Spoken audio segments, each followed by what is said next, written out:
on YouTube now. Okay. We were scheduled. All right, we are live on YouTube. Brian, it's always the same. I'm gonna press the go live now, and then you start saying words right as we start. That's my trademark, and your trademark is to comment on it. Yes. All Hey, right, everyone. Here we are. Sorry we're a bit late, but we got a big, exciting show for you today. Two shows in one. How about that? Wow. The only thing better than one show in one is two shows in one. Reminds me of do you remember there was a time in the neighborhood we both grew up in where first it was 4 for 1, 2 for 1 pizza, and it was 3 for 1 pizza, and then 4 for 1 pizza. All these shops opened up with just a different number, and then eventually it evolved to being 1 for 1 pizza, which makes sense. I don't even remember that there was a 3 for 1 and 4 for 1. Are you sure about that? I feel this was that the actual deal, or was it just a name? I don't know. I think it must have been just the name. Otherwise, it's a good deal. Yeah, I remember. I mean, if I can go anywhere and get 4 pizzas for the price of 1, and it's a reasonably priced 1 pizza, I'm actually just gonna pass on that. Because it's bad quality. It's bad quality, you mean? Probably. You give me 4 pizzas for the price of 1 regularly priced pizza. Maybe they have a lot of investment capital, so their plan is to put all of the other pizza places out of business, lose money for a couple years, and then afterwards they'll be able to jack up the prices. Yeah, maybe. I don't know if the neighborhood shop had that sort of ability. Yeah, they didn't have the Uber investments. They didn't have the Uber rounds of investments. No. I remember there's the Mitch Hedberg joke where he's or no, maybe it was Dimitri Martin, where he's saying, I got this shampoo that's said it was 2 in 1, but it doesn't make sense because you can't fit 2 in 1. It's spilling all over. Yeah, I think that was Dimitri Martin. Yeah, I like that. All right, so ready to start the recording? We'll get going. Thanks everyone for watching. Okay, Let's start the recording. So Brian, ready? Okay. No, I'm not. Hang on. Oh, after all, okay. No, right. I'm ready. But I need to get the window. Of course. All right. Close, and that reminds me to close all my other garbage that's running. Sure. Okay, here we go. I'm ready. Are you? Yes. Okay. 3, 2, 1. Record. Recording. This last one here. Record on this computer. Okay, got a couple backups. Got 3 backups actually. Not enough. That's what the San Jose Sharks will have. Oh, not even. Not even. No, 2 backups. No, I mean I don't even think their goalies are backups. 3 backups. Oh, I guess a backup. Yeah, I guess Reimer's a backup. I guess Aiden Hill could be a backup. Yeah, I think they have 2 backups. And then who's their third goalie in the system? I don't know. It's not Melnichuk. He's probably a backup, at least for now. Is it bad that I have a bias against Melnichuk because his name starts and ends the same as Melnick? I guess he's just a chew away from being Melnick. All right, so I guess we better get going. Got a long show ahead. Brian, you ready for this? As ready as I'm ever gonna be. Okay. Boom. Thanks again, everyone in the YouTube chat. Yeah, Adam Shams, Mr. Flax Shepherd. Mr. Flax, do I know you? Are you what? It's Mr. Patreon? Flex Shepherd, by the way. This is not a super health superfood advocate. I guess I was thinking of Dax Shepherd. But okay, yeah. Let us know who you are, by the way. If I know you. It's kind of weird talking to someone that's possible. It's someone I'm super tight with, or it might be a complete stranger and there's no way to know. I agree with what Mr. Flex Shepherd was saying earlier in that there's some sites that about the divisional setup. There's some sites who have already rearranged, when you scroll and search for teams, they've arranged it back to the way divisions are now. But there's still some that have the Northwest from last season, and it's very confusing. I can't keep track of which team is in which division anymore. All right, well, I'll set you straight on this episode. That's what it's for. Topple Nuts, consistent voter in the rankings. I still don't know who that is. I guess I can now search on now that I know who it is on Discord, I can search on Patreon and see what your real name is, but I won't. Don't worry, I'm not going to out you here on the show. No doxing. I guess it's possible that people also sometimes use fake names on Patreon, which I very much dislike because it makes it very challenging when I'm trying to figure out which. Well, if it's a real sounding. Well, I don't care about that. Yeah, but it's just a name that also is not going to help me find the person when I need to. Right. That's the real tragedy. Yeah, well, sometimes even people on Patreon use like some burner email to set it up because I guess they're worried about getting spam from Patreon. They never check it. All right, let's do this. Yeah. Yes! Welcome everybody to another episode of the Keeping Karlsson Fantasy Hockey Podcast, the longest running fantasy hockey podcast in the world, hosted by two guys who have never before submitted a rejected contract. It's true. I'm your host, Elon Dubrovsky. With me, as always, though actually for the first time in a while, it's my co-host, my BFF, the fantasy hockey robot himself, Brian Combe. Hello, Elon. Hello, everyone. Yeah, so much has happened. It feels like a lifetime ago since we were talking about, we talked about the Oilers acquiring Duncan Keith, and it feels like an entire other offseason has happened between that moment and this one in which we're currently speaking. So there's a lot to pick through and discover for the fantasy implications of next season, and I am here for it, literally. Yeah, well, thankfully, otherwise this would be very difficult. So yeah, here is the plan, everybody. Like Brian said, a lot of stuff has happened over the past few weeks, including an expansion draft, free agency, a whole bunch of trades, an NHL entry draft. So what we're going to do is we've decided to split the league into their 4 divisions, and we're going to just do one show per division, going through each team, looking at all the moves they've made and trying to tease apart the fantasy impacts. And this episode is going to be the Pacific Division. So we're going to cover all of the teams, including the Seattle Kraken, that are going to be vying to make the playoffs. And I think the weakest division in the league. I guess we'll discuss that as we go. And obviously a lot of exciting transactions happened here for some of the Canadian teams. But okay, so that's the plan. And that also means that we're going to be dropping a lot of episodes in your feed over the next little while. So definitely make sure you're subscribed to Keeping Karlsson, because we might give you the Metropolitan Division in like a day after you listen to this one. So just you stick with us. We're going to get you through, teach you all the things you need to know, or at least give you our opinions on everything you need to know about what's going to happen in fantasy and all the implications of everything. So, okay. With that, Brian, I guess let's first mention that we're presented by DauberHockey.com, the #1 fantasy hockey website in the whole world. They're working overtime. I don't know. I hope that Dauber's paying his people good money, because they've written article after article, breaking down the fantasy impact of every single transaction. And so it's always a good read. Really smart people. So check it all out over at DauberHockey.com. But with that, I say, let's get going. We're in the Pacific Division. Why not start with their newest team, the Seattle Kraken? I feel like we can do like a whole show just deep diving this team, right? They picked a whole team from scratch. So there's potentially a lot of fantasy impact here. So let's set a timer. It's 8:10 right now. Let's say we have 10 minutes to discuss the Kraken. I'm thinking just for fun, let's just quickly try to project their top 9, kind of pick out who's going to be the most valuable in fantasy, just a couple quick hits here. So if you'd like, Brian, how about you go first? Give us a projection, or no. Okay, so fine. You don't like that. I see it from your face. Let me edit point. So how about I'll give you my take of who I see as the top 9 on Seattle. You can let me know if you kind of agree or disagree, and we'll go from there. But obviously they made their picks in the expansion draft. They also signed a few free agents. Here's a guess, okay? Just to throw some names at you. I'm thinking, how about line 1? You got Yanni Gourde centering it with Jaden Schwartz. They signed out of UFA, and Jordan Eberle. Not a bad top line. Gourde, Schwartz, Eberle. How about Jared McCann centering the second line with Calle Jarnkrok, favorite of Keeping Karlsson? We keep on mentioning him every season. Maybe this will be the year he really breaks out. McCann, Jarnkrok. I don't know. Mason Appleton. There you go. Second line. Appleton potentially a breakout candidate next year. Maybe the new Riley Smith. Maybe. I don't know, the Jarnkrok or McCann being the new William Karlsson. Okay, and then how about the third line? They signed Alex Wennberg. I don't really get this signing. I'm going to be honest with you, Brian. They spent a lot of money on Alex Wennberg, who I thought was washed up 2 years ago. But Wennberg, say with Tanev and Jonas Donskoy. Okay, let's say I'll throw the top power play. How about Jared McCann, Schwartz, Eberle, Donskoy? He's sometimes gone the power play in Colorado, and Mark Giordano. Giordano's there as I think the top defenseman. He only has 1 year left on his contract. So those are some names. What do you think about that top 9? This sounds like a pretty decent team. I think that's better than a couple of the other teams we're going to talk about in this episode.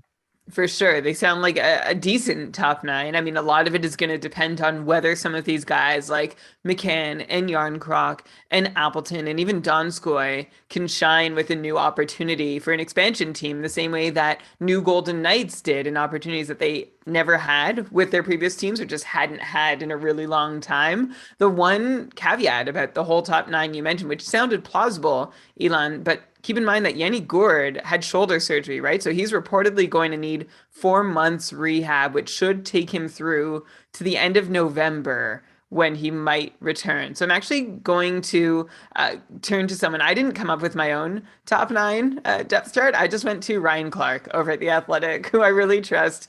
He knows way more than I do. And the lines that he's constructed for opening night have Wennberg on that top line with Of course. Schwartz and Everly, and then McCann centering the second line with Appleton and Donskoy, and then Yarncroke, because he can play center, centering Brandon Tanev and Call of Blackwell on the third line. I think you said Olive. Can you go say Colin Blackwell again? Okay. Sounds tasty though. I'll have a Olive Blackwell. Okay. And Colin Blackwell on the third line, because again, Yarncroke can play center. So I think it makes sense that they'll ask him to do that while Gord is out, which means that either he or Wenberg is going to end up on the top line for a bit. And apparently Ron Francis himself said that Alex Wenberg is slated to play top 6 minutes. This is something Ron Francis has explicitly said. And so I'm trying to think, okay, let's just say Alex Wenberg plays in the top 6. What's his upside? I mean, a long time ago, back when he was first starting out with Columbus, I held a candle for him. I was like, yeah, he looks like he could be somebody who can provide decent fantasy value. He won't shoot a lot, but he will convert on a high percentage of his shots. And he had decent wingers at the time to play with. And since that moment, his, well, actually, he was still good for like another year. But after that, he has cratered pretty hard and been completely irrelevant, even when remember we went to Florida and we're like, we might be able to bring something new here. So here we are again in the same Alex Wenberg cycle, thinking maybe he can do something, but I'm going to be super conservative still and say, you're going to say this isn't conservative enough, probably. I'm going to say that Alex Wenberg, if he succeeds on the top line, is comparable to someone like Chandler Stevenson, who is also a low event player, high percent shooting, just being like a steady hand to be your top line centerman. Of course, Chandler Stevenson has better wingers. Jaden Schwartz and Jordan Eberle aren't chopped liver, but they aren't Mark Stone and Max Pacioretty. So I'm not saying Wenberg is going to be as good as Chandler Stevenson, but I am saying if you want to think about Wenberg for fantasy purposes for as long as Gord is out, maybe those are the lines you start with. Yeah, well, don't forget Wenberg had pretty darn good line mates last year in Florida, right? He was centering Huberdeau and Hornqvist for the start of the year, and Huberdeau and Hornqvist were going crazy. Wenberg ended up with a 42-point pace, so he's not nothing in fantasy, but we saw last year that even with a high shooting percentage, he had a 20% shooting percentage, and he was centering a really good line. He himself didn't put up like such fantasy relevant minutes. So maybe it's more like you can say, well, we don't have to worry that his line mates maybe take a hit from playing with Wenberg. I'm not saying that. Maybe like a Jaden Schwartz will do just fine, but I just don't know if Wenberg's the guy cleaning up the points. But who knows? Like, this is a new team, and it's hard to like do too much projecting for this team just because we saw what happened with Vegas, and I'm sure no one was projecting that William Karlsson was going to have the season that he had. But yeah, so Brian, if you had to pick right now your first pick from Seattle, it's not. Oh, well, let's actually go through a few more players, and then we'll answer that question. But I'm going to say you can't count a goalie, because if you're picking a goalie, probably you're going to be going with Philip Grubauer, who we just saw today before I started the show that his contract that he signed with Seattle was rejected by the league, but then apparently they fixed it now, so it's like not actually a big deal. But I thought they like messed something up with the cap hit on each year or something like that. But anyways, that was a big shocker, right? In free agency, like I assumed that Grubauer was going to go back to Colorado. I think I even remember reading just like notes like Grubauer wants to go there, Colorado wants to have him. Like, I'm like, why the heck not? But no, like Grubauer goes to Seattle, joins Chris Driedger, who was the first player that Seattle signed like from expansion. We heard about that right away, that he was good, even though he was going to be a pending UFA. Seattle took him from Florida, signed him to $3.5 million. So they've got like almost $10 million locked up for this goalie tandem. I would assume Grubauer is the starter. Maybe it's just like a tandem situation, just two really good, solid goalies. So actually, maybe you could include Grubauer as someone in terms of like, I was going to say like he shouldn't count because he's the obvious first pick, but maybe not if it's a tandem. So what do you think about this goalie situation in Seattle? Like Grubauer had a .922 save percentage last year. Of course, that was on this amazing Colorado Avalanche. So are you going to be like drafting Grubauer or Driedger like high in your fantasy leagues for next year? It's a really great question. And I think if you're asking how much I want to invest in either of the Seattle tandem goalies, despite how great they both were last season, I don't think I'm not jumping for them while there's still, of course, a workhorse starter on the board who's going to be at least average. No, that's not to say those guys grow on trees, because they're hard to find. And when you do end up getting into the tandem goalies, I'd say the thing is that both Grubauer and Driedger have shown Grubauer over a longer period of time, but they both appear to be good goalies. And we just don't know how good the team in front of them is going to be. Everybody had Vegas all wrong, right? So when my inclination is that Seattle might not be that great, I can't actually go by that. So you really are taking a bit of a shot here in the dark to figure out whether these tandem goalies are going to be worth it. Grubauer, like I said, has shown that he can do some really great things on his own, but he's also really benefited from being behind a Colorado team that plays some really great team defense that we're not yet sure if Seattle has the personnel to be able to do the same thing. And Driedger, we also have just seen a pretty small sample of him being good. It was good enough to convince Seattle to sign him on to a contract that seemed like it was going to be his number one starter contract until I guess they found out Grubauer was someone they could add to the plan too. I think I trust either of these guys to start about half the season and put up average or above average numbers, but I wouldn't want to put a lot of stock in either one playing a ton. If I could grab both as a cuff, and in a league where it's not going to hurt me too much to hold a handcuff, because we've talked a lot about the pros and cons of cuffing a team's goalies, I'd happily do it because it's hard to imagine both of them really, really struggling. You have to think one of them, if not both of them, are going to have good seasons. So if you have both, you can at least dump the one who's having a tough season and ceding the number one spot to the other. Yeah, I like that strategy a lot, especially if they're going to fall in drafts, which I'd imagine they will, because people aren't going to want to take this risk.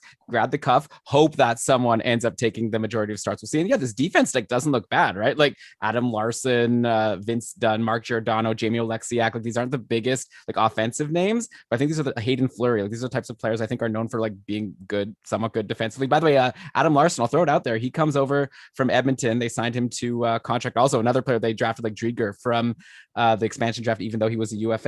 I think Larson obviously is not going to be good for offense, just like he wasn't for Edmonton, but he might see more minutes on Seattle than on Edmonton, which could lead to even more hits and blocks than he already gives you. Like he was playing less than 20 minutes a game. So I'm not saying that he's going to be like 25 minutes, but even if he goes up to like 21, 22, that's maybe an extra hit and an extra block or time to do something like that. So, okay, we're at our 10-minute time limits. How about let's just each pick. Who are you picking first from Seattle? I'll go first. I think at this point, and hopefully we'll learn more as training camp starts and all that, give me, I guess, Jaden Schwartz.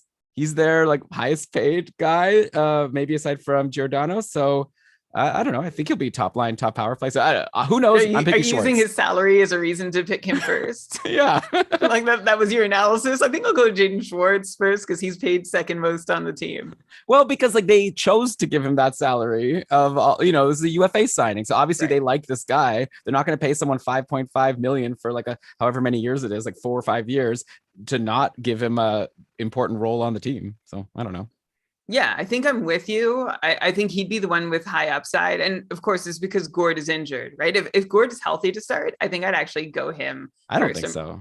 I'm really interested to see. He's never been given the chance to be a top line center. He's never been given that responsibility. We know he's got a great two-way game. We've seen flashes of offense. I'm not going out there and saying he's a slam dunk producing machine, but I am still thinking that this seems the most like a Vegas guy.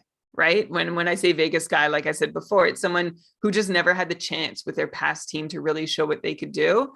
And Gord strikes me as fitting that mold and also getting power play time. So when he's healthy, I think he would be my first pick, but Schwartz would be my second. Also making this a difficult choice, goalies aside, on defense, Elon, we don't know who's going to quarterback the power play. Like Giordano seems like the de facto guy, but we've seen Vince Dunn push Alex Pietrangelo before. So why couldn't Vince Dunn push a pretty old Mark Giordano? I wouldn't be surprised at all to see Dunn play more games as the top power play quarterback than Giordano this year, but it's something that's impossible for me to even try and project. Yeah, so we'll figure it out as the season goes. I'm sure they'll try a few different combinations. Yanni Gourde, if you're talking about like who's like the most Vegas person, I almost feel like Yanni Gourde is too like well known for being a good player to count. Like I almost feel like the most Vegas people to me are Mason Jared McCann. No, him too. I was gonna go McCann and Yarncroc, but and Mason Appleton. It's like all three of them. I could imagine being better than people are expecting.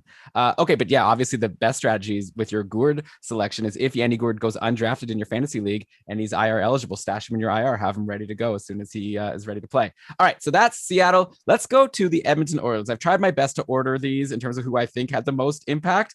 So when we get to Anaheim at the end of this episode, they'll be like, they really didn't do anything, which is fine. I mean, maybe they have other plans just using their youth, but Edmonton did a lot. So the first thing they did that I want to talk about is they signed Zach Hyman to a 7-year contract, $5.5 million per year. They were willing to give him 8 years, but the Leafs weren't going to trade him for like that late pick or whatever to get that extra year, but that's fine. Probably the Oilers are happy to have him for 7 and slightly higher cap hit. So Hyman's coming off this career year, 33 points in 43 games. It's a 63-point pace.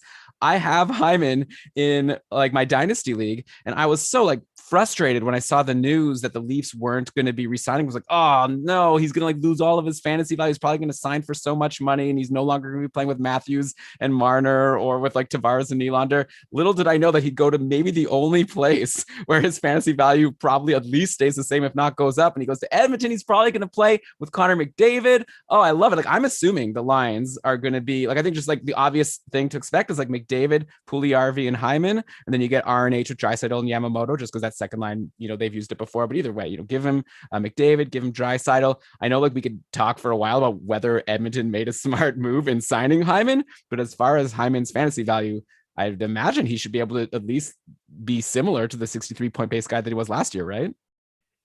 I think that's exactly where I'm at. I don't need to start with I think. Right. Yeah, I don't see any change. Like you said, it's pretty great that he just moves from one team to another where there was this gaping hole next to a superstar for him to slot in. Not to say that he rides coattails. He does what he does really, really well and better than a lot of other players in the league can do it. It takes a lot to be a really strong third wheel, and that's what Hyman is. He's been a 60-point player for 2 years now. He's actually had this really nice and tidy linear progression from being a 30-point guy to 40 to 50, then 60-point guy over the last 2 years of his career. By the way, fun question. You might know this already because of all the talk about Hyman's contract and how long it was, but if I asked you how old Zach Hyman was, like in your mind, what would you say? Oh, late 20s, I guess. Okay, yeah, 29 years old. I feel like he, especially before the contract length started coming up, he gets this billing as an up and comer, but he was just a late bloomer, or at least a late starter, someone who wasn't given an opportunity for a while. So speaking of his age, I have some injury concerns about Zach Hyman as he ages. He's 29 now, and he plays a style of game that can be pretty rough and tumble, and it shows in the number of games he's missed in each of the last 3 seasons. Last year he missed 13, the year before he missed 19, the year before that he missed 11 games played. So that all concerns me, at least just a little, for how durable he's going to be able to be as this contract wears on. I know we're just talking about this year in fantasy, but it still applies as his body's another year older and another year more banged up. But on the upside, if he does play the full season, or for whatever games Hyman does play, I'm starting to wonder if there's room for him on the top power play. I'm not sure if you've seen anything about this, but we know that Alex Chiasson was their net front guy in Edmonton for forever. He's currently unsigned, and I saw that he might circle back and the team might circle back. They still might get together,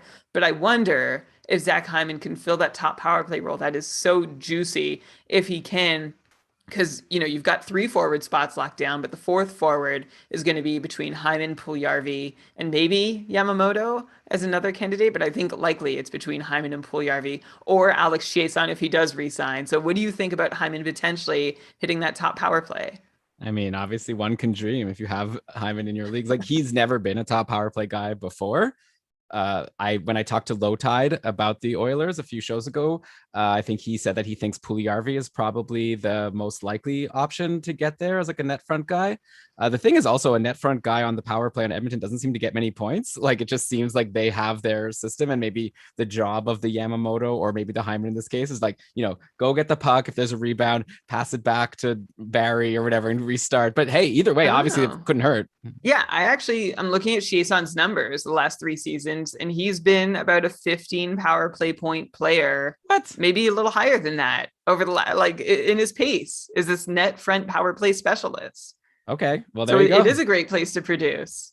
Yeah, I guess I just didn't even notice that he was. I guess those were like the only points he was getting. So yeah, it wasn't he did like so little of anything else. You wouldn't. Yeah, no other value. Okay, so definitely something to watch. So yeah, Zach Hyman, I feel like he's going to be highly rated going into drafts next year. And generally, I'm kind of apprehensive. And we're going to talk about some other well, we're basically talking about all players who are switching situations in this episode. And normally I'm apprehensive of this, but I think like Hyman, like, there's no way he's like a bottom sixer in Edmonton. Like, they didn't go through all this and sign this contract to not give him a really long leash on either the top or second line. So I think he's a pretty sure thing to get great deployment. And I don't see why I don't think I'm drafting him as a 60-point guy. So probably I won't even get him in my leagues, actually, to be honest, now that I talk this through. But if he's available as like a 55-point guy around that range, I'd no way. you know he's not going to be. So you're just not going to end up with him unless you already have him in your league, as you said you did. So actually, I wonder, you just talked about all these guys changing scenery and how that's kind of a mark against them. Now might be a good time as we get into talking about all these guys who have changed teams for you to expand on that philosophy that I think has served you pretty well the last couple of years. Like, obviously there's examples in both directions, but I think people assume in fantasy or coming up with projections that when a player goes to a new team, it's just going to go smoothly and you start just salivating over, oh, they're new line mates and this is how they'll fit in. It'll be great. But like, it's not real life, right? These are people. Like, there's a new system you have to learn. And oftentimes a player goes to a new team and they don't get that spot that you expect them to get. Like, even look at Torrey Krug went to St. Louis and then he like wasn't quarterback in the top power play all season. Like, we assumed it was like a guaranteed slam dunk. So I don't know. Like, but Hyman does seem like a sure thing for the top six. I wouldn't like bank on him on the power play, but also it's possible that he'll struggle. And, he's been in Toronto his whole career, right? Maybe he's just really good at producing in that situation. I don't really know, but I'm just saying, like, in fantasy, if I want a more sure thing pick, I'm going to take someone who's been in the situation that they've been in before, like, so that I'll just be able to more accurately predict what they're going to be able to do. Yeah, you would think if somebody stays in the same place and most of the things stay the same around them, they'll likely do the same thing. And there's a whole lot of factors that get thrown up in the air when a player changes scenery, which is sometimes, like you said, really good. But we've seen enough examples in recent years. Like PK Subban is one that jumps out. But of course, there are more where we thought, oh, this is great. Finally, he's free. And then falls flat and nothing happens. And you're left with a lot of unseen projected fantasy value. So just a note of caution for anybody drafting or trading for these players that we're mentioning and talking about their impact on these shows. Caveat emptor, buyer beware, right? I don't know why I went Latin there. It was great. I think the one thing, okay, here's a question for the listeners or if anyone in the chat can think of it. Tell me a player who had a career year, then switched teams, and then did just as good the following year or better. Because like, I'll tell you a guy who's recently switched teams, but now he's staying with Edmonton is Tyson Barrie. And he's the exact opposite of what we were just talking about. He like went to Edmonton after kind of a down year in Toronto and he was amazing, right? At least for fantasy, he had a 70-point pace. I think he led all defensemen in points because Cale Makar missed some time. He's re-signed with Edmonton now, 3 years, $4.5 million per year. So first of all, in that last episode that Brian that you referenced, where we were talking about Duncan Keith and I was talking about, oh, if he's on the top power play, but so forget that. Duncan Keith obviously won't be on the top power play. This is Tyson Barrie's job. So just drop Keith off your draft list. And Tyson Barrie, I'm assuming, should do what he did last year again. Like, I can't imagine that they re-signed Barrie to this contract of 4.5 mil just to give Evan Bouchard. Like last year, we thought maybe Bouchard can challenge Barrie. I think Bouchard will likely make the team, and who knows, he's probably a good prospect. But I think this is Tyson Barrie's job at least for the next season or two. Sure seems that way. And $4.5 million in average value. Sure, that's a lot to pay someone if they're just your power play specialist, but it's also not a lot to pay someone if they're going to be able to put up 70 points overall. And there is, of course, a minus side to that. He might pick up 70 points, but how many extra points does he give up because of his defensive play? But it's still, there aren't a lot of 70-point defensemen around the league that you can sign for that much. And it sure seems like Tyson Barrie is going to be able to hold steady with what he did last season. If I remember right, Elon, you were cool on him in last year's drafts, right? Because of the changing situation. But like you said, he didn't go in that bad direction of changing teams. So you're good to draft him as like a top 10 defenseman producer now, right? I think so. Yeah. I mean, last year I wasn't so confident that he would be on the top power play. Like, I thought there was a chance he would. And there were like other defensemen who switched teams that I was right to not be confident. Like I brought up Torrey Krug, though he was for fine. Sure. But like here, like now we know Barrie is like, it's a guy who's been in the situation. So we know that he can succeed here. Why would Edmonton change anything? The power play wasn't the problem. So let's look at some other changes that Edmonton made. They traded Ethan Bear for Warren Foegele. There's going to be a theme here, which is I'm very worried about Mike Smith. So they signed Mike Smith again. They haven't gotten another goalie. So I guess it's Smith and Koskinen as of now again, which probably means Mike Smith is going to be expected to play a lot if last year was any indication. But they've traded away Ethan Bear. They lost Adam Larson to Seattle. They signed Tyson Barrie back, who's not known for his defensive play. They signed Cody Ceci to a 4-year, $3.25 million per year deal. I know that people say Ceci was actually decent in Pittsburgh, but he used to be like the running joke that on hockey Twitter. It's like Cody Ceci, this guy's like really bad at defense. Now Edmonton's relying on him. Don't forget they have Chris Russell. He's not known for being that great at defense. They have Duncan Keith, who I thought they got him more for his offensive play. I guess we'll see what he's got left. But Edmonton made a lot of moves, and I don't know if these moves are going to be good for them not letting in a lot of goals. So I'd expect this to be an offensive team again next year and hope to have like these high scoring games. And good luck to Mike Smith. But speaking of Smith, like, you know, he had this great year last year, which earned him another 2-year contract, even at his age, 923 save percentage in the 32 games. So at this point, like, how high are we drafting Mike Smith in fantasy? He's the starting goalie on this team that might have some defensive liabilities, but that might just mean for fantasy that he has a lot of opportunities for saves and probably still wins because they're going to score a lot of goals.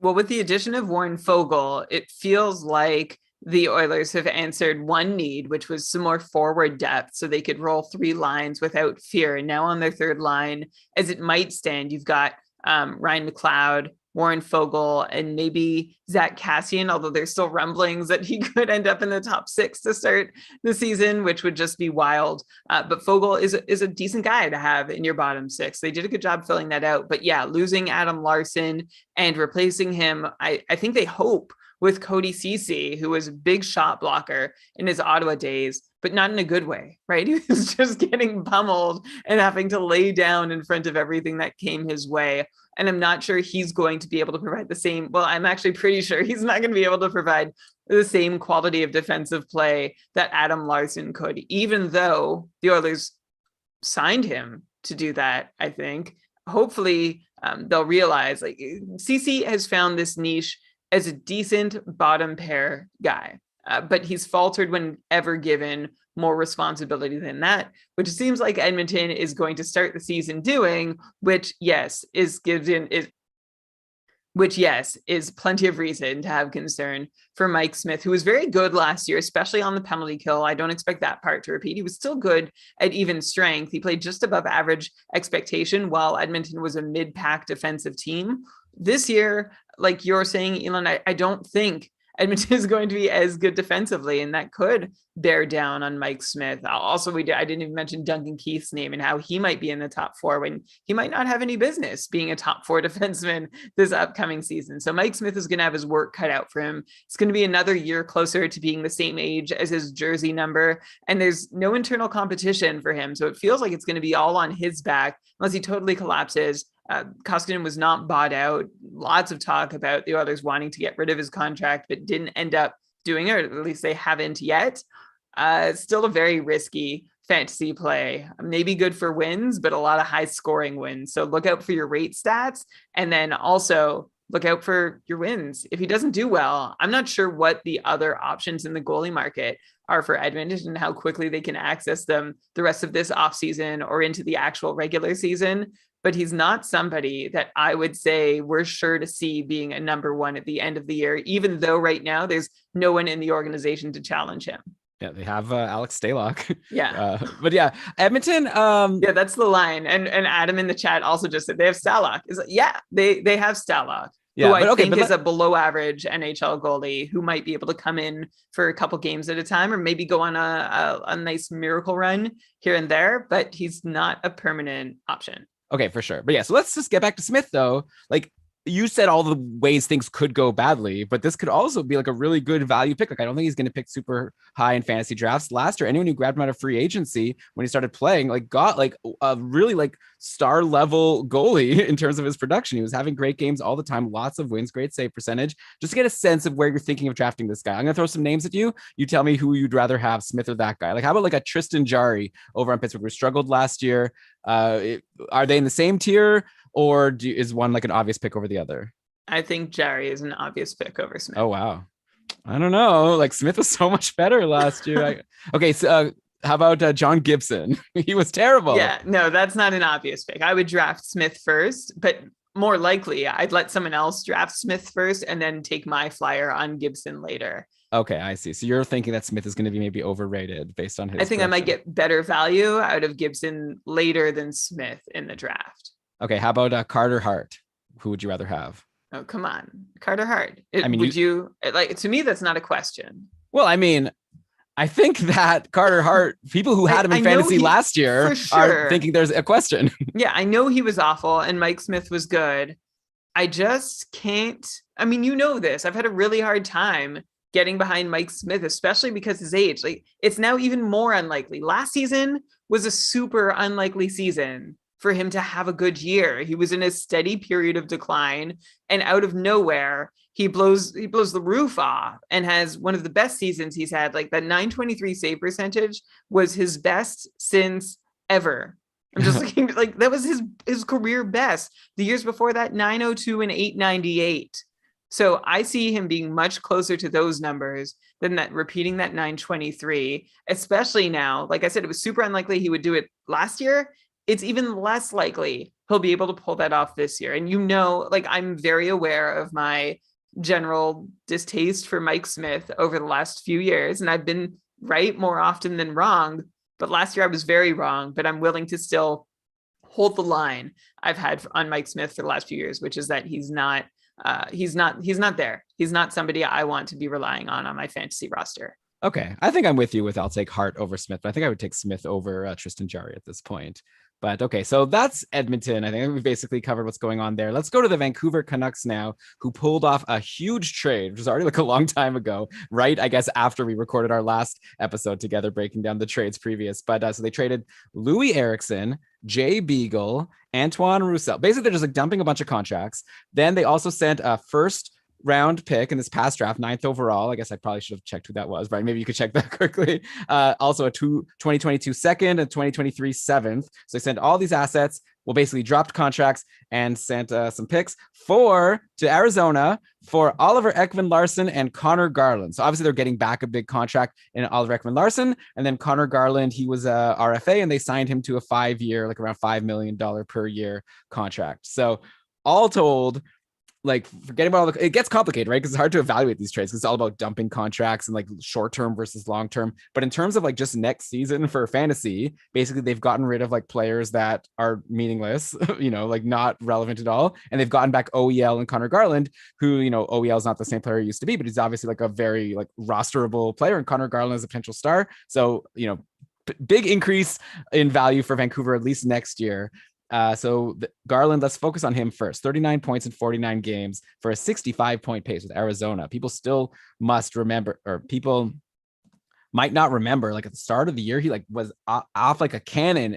I don't even know what I'm saying. At the start of the year, he just went off. It was like almost point per game for the first few weeks of the season. Like everyone was losing their mind over Connor Garland. He slowed down a little bit, but like I said, he ended up with a 65-point pace. He also had a strong finish to the year.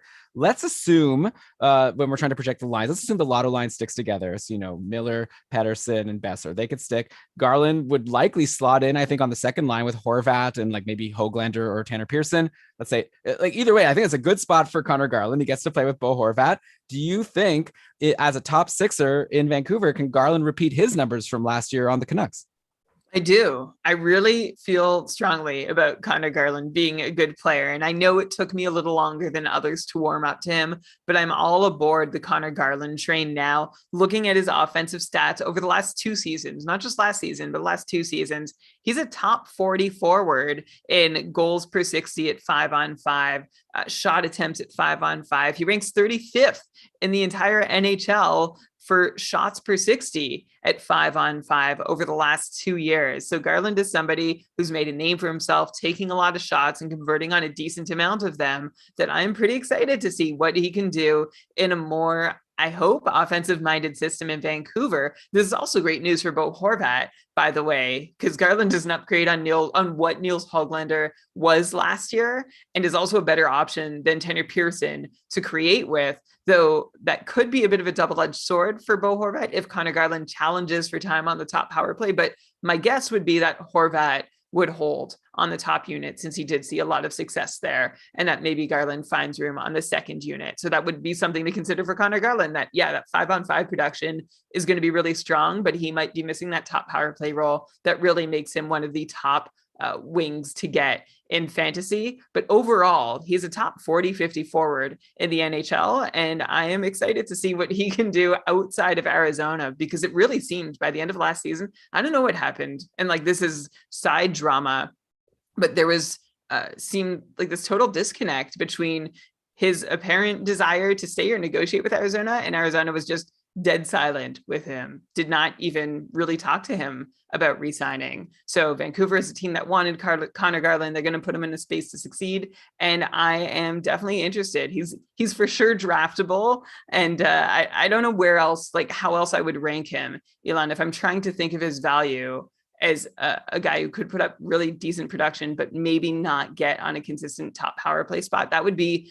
the number one reason to like let him slide down your draft list.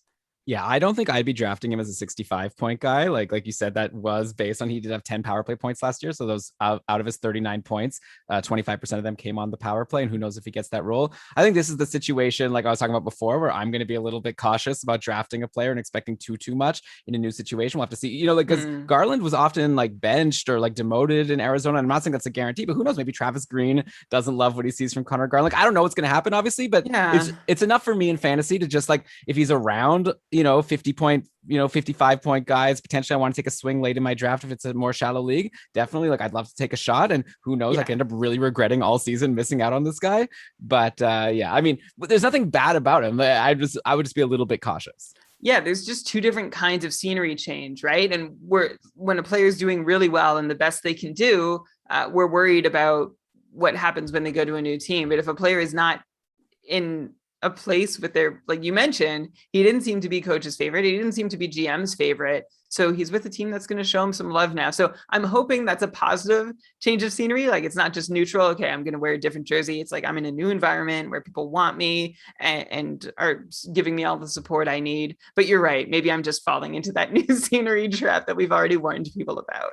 Yeah, well, I don't know. Like, I mean, his most common line mates last season were like Nick Schmaltz and Clayton Keller. So it wasn't like terrible players. Like Bo Horvat's good. Hoagland, I think it's like similar line mates, actually. And if he doesn't get on the top power play, I don't know if his situation is like that much better. He was averaging almost 18 minutes of ice time. I don't know if that changes. So I feel like that 65 point pace last season would be like what I would assume is his ceiling for next year. But and it could go down a little bit, but yeah, definitely like great for the Canucks, and definitely someone we should have on your radar when you're going to your drafts. There's no doubt about that. I'll be curious to see what the projections are for him when they start coming out, like from Dauber and Dom Lucian and all of those.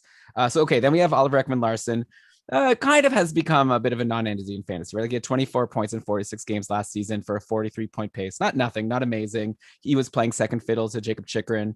Now he gets to play second fiddle to Quinn Hughes. So I'd assume he'll probably be the same. Like, I think he's the second best offensive defenseman on the team now, especially with Nate Schmidt out of the picture. Not that Schmidt was so amazing last year, so he probably gets second power play. I think a good like 40-ish point pace projection seems fair for OEL. Okay, sure. I think I would take the under before the over on that, but I think that's exactly right. He's a pretty boring guy to project, Ekman-Larsson, because he's basically been right in that 40 point range almost his whole career, sometimes trending before 45. He had that one huge 60 point year that I always say, we told you that wasn't going to happen again. So that's one feather in our cap, but that's why I'm not expecting big things from him. Like, he's not going to be on the top power play. Even if he was, I still wouldn't even get that excited about him, because it's not a role he's really been able to add a whole lot of 5-on-5 scoring to. Like, even years where he's had 15 to 20 points because he's been quarterbacking the top power play, he still only ends up in the 40 to 45 point range. So he's not someone to get excited about. I think he's spent a lot of the last few seasons on free agent wires. I think he spent a lot of the past few seasons in your fantasy free agency, and I think that's about where he deserves to be. He's a good depth defense ad. If I'm looking at a fourth or fifth or sixth defenseman, I'll look at OEL. Otherwise, no thanks. Yeah, I mean, I expect him to have more points than like Tyler Myers or whoever I would have expected to be the second highest scoring defenseman on the team. So then I guess the other big change that Vancouver made is they bought out Braden Holtby. So obviously that signing didn't work out, but no big deal. They bought him out. They brought him Yaroslav Halak on a 1-year deal for 1.5 mil per year for that 1 year, I guess. Halak only played 19 games last season, had a .905 save percentage. So a down year for Halak as he heads towards the twilight of his career if he's not already there. So last season, Thatcher Demko like easily won the job from Holtby. He, overall had a .915 save percentage in 35 games, but like he had that amazing stretch in the middle of the season before all the COVID postponements and things. It's probably like slowed him down a little bit. So now I think going into next year, it's obvious that Demko is the starter, maybe even a volume starter based on how many games Halak got last year, which wasn't as many as he was used to seeing in Boston in the previous years. I'm starting to wonder if like we're in a situation where Demko might be like trending towards a high volume goalie, like maybe a la Hellebuck or Vasilevsky. And we've ranked like in our patron rankings where every single day we're ranking a new player for fantasy for next year. So far, Vasilevsky, Hellebuck, Leonard, and Darcy Kemper have been ranked. Kemper, obviously, after that Colorado trade. So I wonder if like it's time to consider Demko as maybe the next goalie, or do you think there's still like a few goalies in between? I think, oh, okay, sorry. Demko is definitely going to get that shot to be a volume goalie. It looks like he's in line for it. He earned it last season with that incredible run he had last year. And I'm very interested to see if Demko can hold the fort while he's getting all of that game. Let me just try again. Demko sure seems in line to become one of these workhorse goalies in the NHL. He had a great run last year when he was given the ball, totally ran with it. And I think he's going to get that chance again this season. But if he struggles, you've got Jaro Halak there to help stabilize the situation. You mentioned Vasilevsky, Hellebuck, Leonard, and Kemper. I think I'd still have him a tier below the first three of those guys, Vasilevsky, Hellebuck, well, no, and Brian, Leonard. my question wasn't that. My question was like, who's next?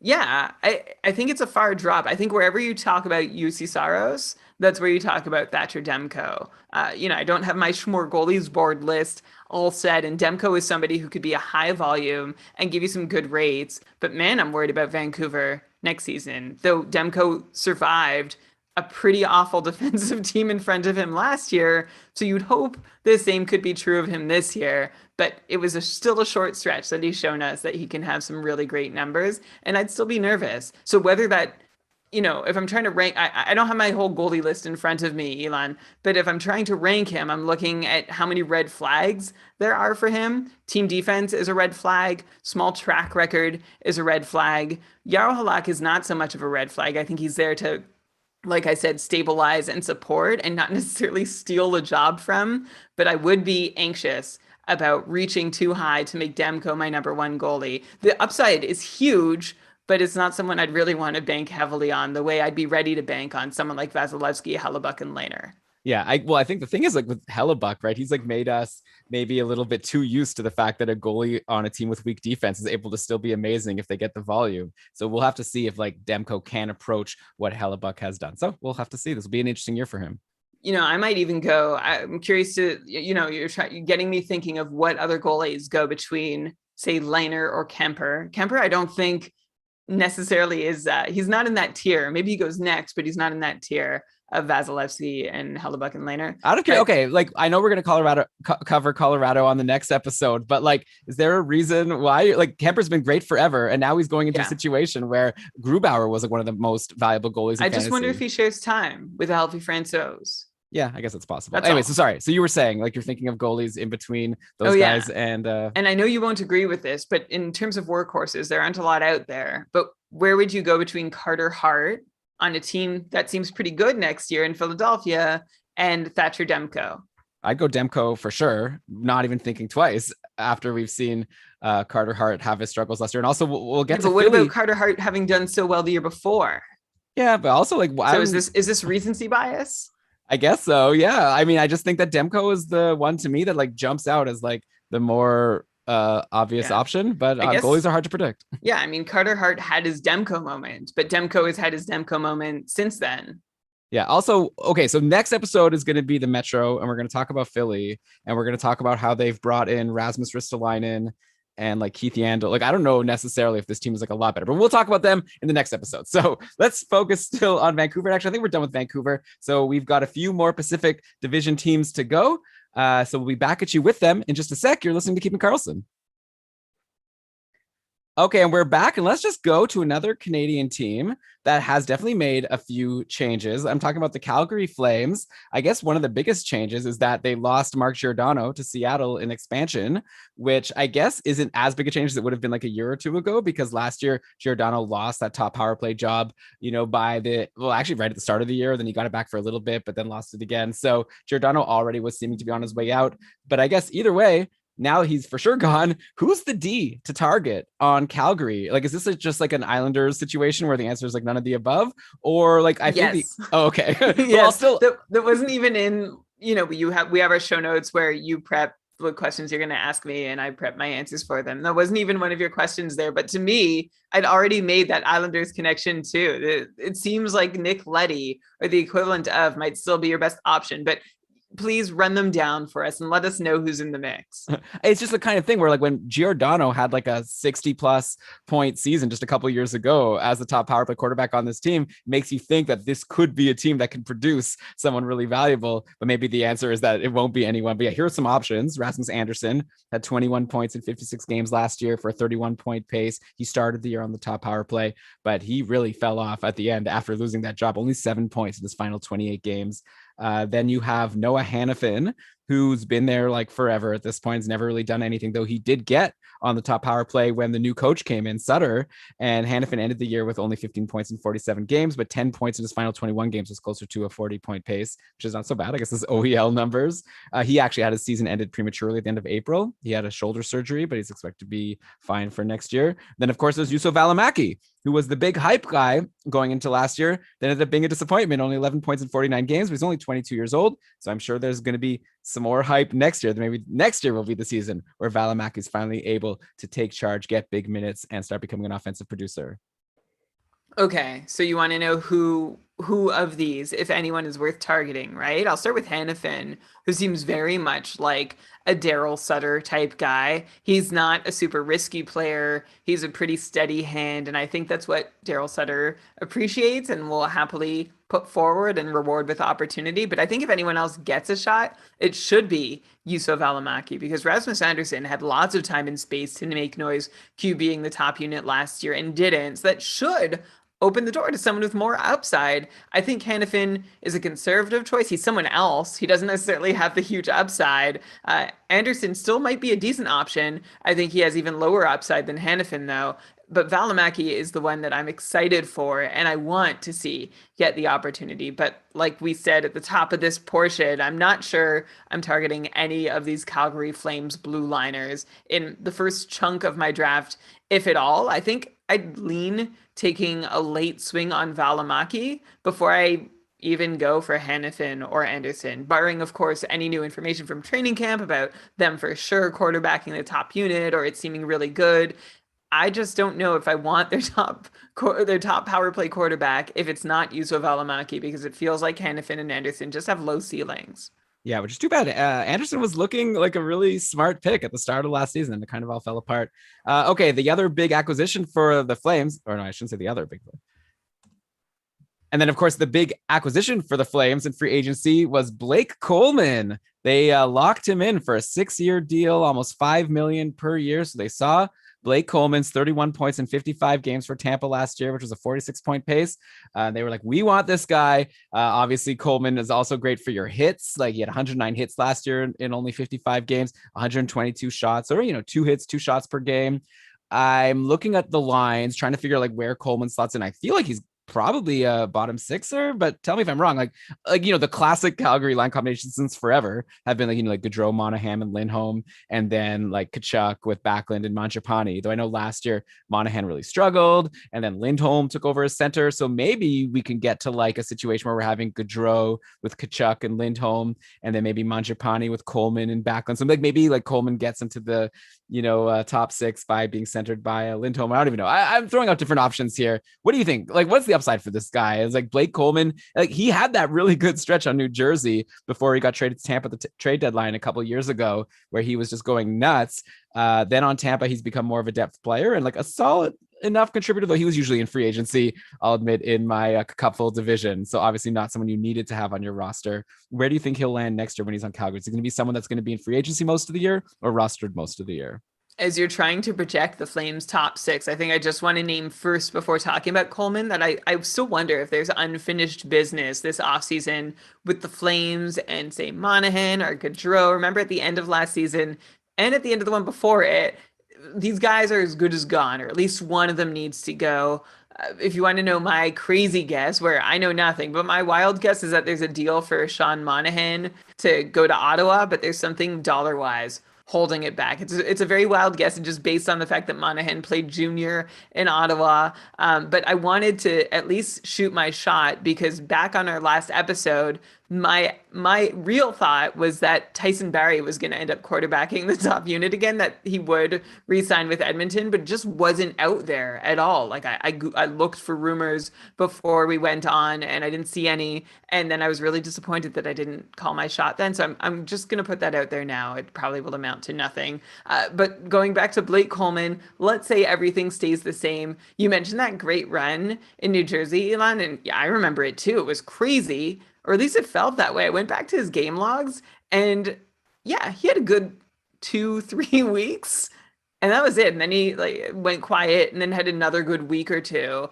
But it wasn't it wasn't as great as I remembered it being. I think we got all, really excited for him and what he could do. And then maybe just considered him being sent to Tampa as that opportunity being cut off to continue doing it. But really, even with that run, he sure looked to me still like a 45-point guy. And so for Blake Coleman, I'm not expecting more than mid-six production for him, regardless of whether he plays on the second line or the third line. He seems to me like a guy who's going to continue, a couple shots a night, couple hits a night, likely stay somewhere between 40 and 50 points. Coleman sure seems like he's in line to get more minutes in Calgary than he did in Tampa, so that'll work in his favor. Remember, he was seeing 17 minutes a night in New Jersey, and then lost 90 seconds a night and a bunch of his role when he moved to Tampa to be more of a complementary player. So I think he's going to be closer to his Devils role in Calgary than where he's been with the Lightning, which is positive, right? That's a little more opportunity to put up points, definitely more opportunity to put up peripherals, but I'm not climbing over myself to get him because of what he did for a few weeks in New Jersey a couple years ago. Yeah, to be fair, like during that stretch in New Jersey, it wasn't only the points he was putting up. Like if you look at the game logs, just on the shots on goal column, he was having like 5, 5, 7, like 3, 6, 3. I'm just going through it now. Like there was like a solid stretch of just like 8. There's a 5, 5. I'm seeing so many high shots per games. And then he went to Tampa, went down to like 2 shots per game. So that's what I would be looking for. And I'm not saying it's a guarantee, but like that's what you're hoping to get. I think you should grab, if you're in a multi-category league, I would grab Blake Coleman like late in your draft if he's falling. I don't know like what the hype is for him, if he's going to fall or not. I guess we'll have to see when projections come out, but he's someone I definitely would want to take a swing on at the end, just for the hope that he gets put in a situation where he's once again like a trigger man on his line and taking a lot of shots, because then obviously that could lead to goals and just helps you in shots on goal. But it's very possible that Calgary saw Coleman in his role on Tampa, and Tampa just won 2 cups. So they're like, we want him to do the exact same thing now on our team, which doesn't make him any more valuable in fantasy. Just hopefully Calgary hopes that makes them more of a cup contender. Though obviously Tampa also had things going on in their top 2 lines to make having Coleman on the third line so valuable. So Calgary still got to figure that out. Like you say, Brian, maybe them trading Sean Monahan to Ottawa will be the answer. Okay, so let's see what else Calgary did here. They acquired Dan Vladar, who was the goalie on Boston that we thought would maybe be in a tandem with Swayman before Boston ended up signing Linus Ullmark. So Vladar, actually, I was thinking like this is probably nothing, but I saw a quote from the GM, Brad Treliving. He was asked if Vladar will be the Flames backup. He said time will tell, but we think he's ready to take that step. And you look, there's not like too many amazing options right now. I know they have this guy Wolf in their prospect system that maybe one day, but as of now, we might be seeing Dan Vladar as the backup for Jacob Markstrom, though we might also just see Jacob Markstrom play so many games. This is pretty much fantasy relevant. What else? And then I guess they acquired Nikita Zadorov, who is good for hits. And I think that's it for Calgary. Okay, so we were trying to place goalies before, and now that you've mentioned Markstrom, and you're right, by the way, Dan Vladar sure seems to be the de facto number 2 in the Calgary system. They have Dustin Wolf, who was still playing junior. You got Tyler Parsons, who I don't know if they're going to arbitration with, but he's not under contract. He's an RFA and played in the ECHL last year. And then Adam Werner played in the AHL and the Swedish Elite League last season with mixed results, I guess I'd say. None of those guys even have the limited NHL experience that Vladar has. So he seems like a good bet to be the backup. But like you said, I would bet Markstrom gets a chance to be a workhorse. And to me, that's enough reason for me to pick him before Mike Smith. Are we on the same page there? Yeah, probably. I mean, Markstrom was so awesome at the start of last year, then really fell off. And like Calgary might be one of these teams that kind of stinks. Like, I don't know, like we'll see how they look. Last year, they weren't like it was really tough having Markstrom for that stretch last year. So I don't know. I could see Edmonton still ranking higher in the standings than Calgary. Yeah, but, I agree. Yeah. But I could Markstrom's see a safer bet. Markstrom's a safer bet for like, I think, games and not like totally falling apart.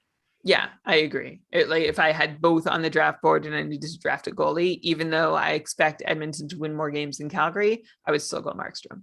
Yeah, but maybe we're not too far off. Like I think I would have Smith on my watch list by the time I'm picking Markstrom. Well, maybe you would still like not even have him on your radar. No, that's fair. That's fair. I think they're in similar neighborhoods. Yeah.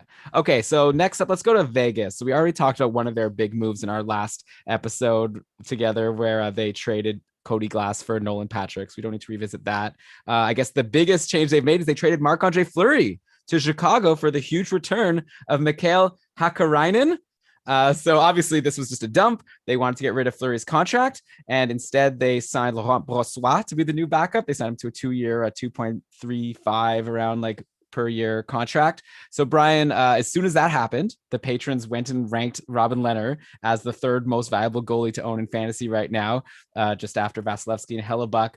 Do you concur that at this point, with Fleury out of the picture, Lehner should be the third goalie taken off the board? Because actually, when you look, last year was kind of a down year for him. He only had a 913 save percentage, only played 19 games though, so it's a very small sample size. He'd been above like 920 in his previous 2 seasons with the Islanders in Chicago and Vegas. But you know, when you have a down year and it's 913 save percentage, that's actually pretty good. So yeah, I'm curious to know, do you concur with the patrons, Lehner as the third goalie at this point? Absolutely. I concur. I might even have Lehner as the second goalie behind Vasilevsky. I think he's at least on even footing with Hellebuck. I mean, I've been calling Lehner arguably the best goalie in the league over the last few years. And I think the only thing stopping me from saying he's arguably the best goalie in the league at this point is that Vasilevsky has risen so far and above beyond the pack. So now I'll say that Robin Lehner is arguably the second best goalie in the NHL, and he's on a great team with great defense, with only Laurent Brossoit as a backup. So I think Lehner makes sense as a legit second or third goalie off the board in fantasy. I wouldn't let him go past being the third goalie off the board. Yeah, and hey, having Laurent Brossoit as your backup has worked out pretty well for Hellebuck in terms of his success. So we'll see how it goes for Lehner. So what then Vegas, they made, to me, some questionable moves. So they re-signed Alec Martinez. That's not questionable to me. He's been great for them. So they locked him in for 3 years, 5.25 mil. Maybe it's a bit high, but that's what you have to spend to get him. He's 34 years old, so we'll have to see if he can hold up. But last year he had 32 points in 53 games for a 50-point pace. That was a career year for him, plus over 3 blocks per game. So in fantasy, he was amazing. I guess I'll ask, like, was Martinez's production last year, that 50-point pace, do you think that was sustainable? Like, even if you say no, and he's only like a 40-point defenseman, he's probably still really valuable in fantasy because of those blocks. But just in general, like when you take a look at what Martinez did last year, do you think that's something he could repeat?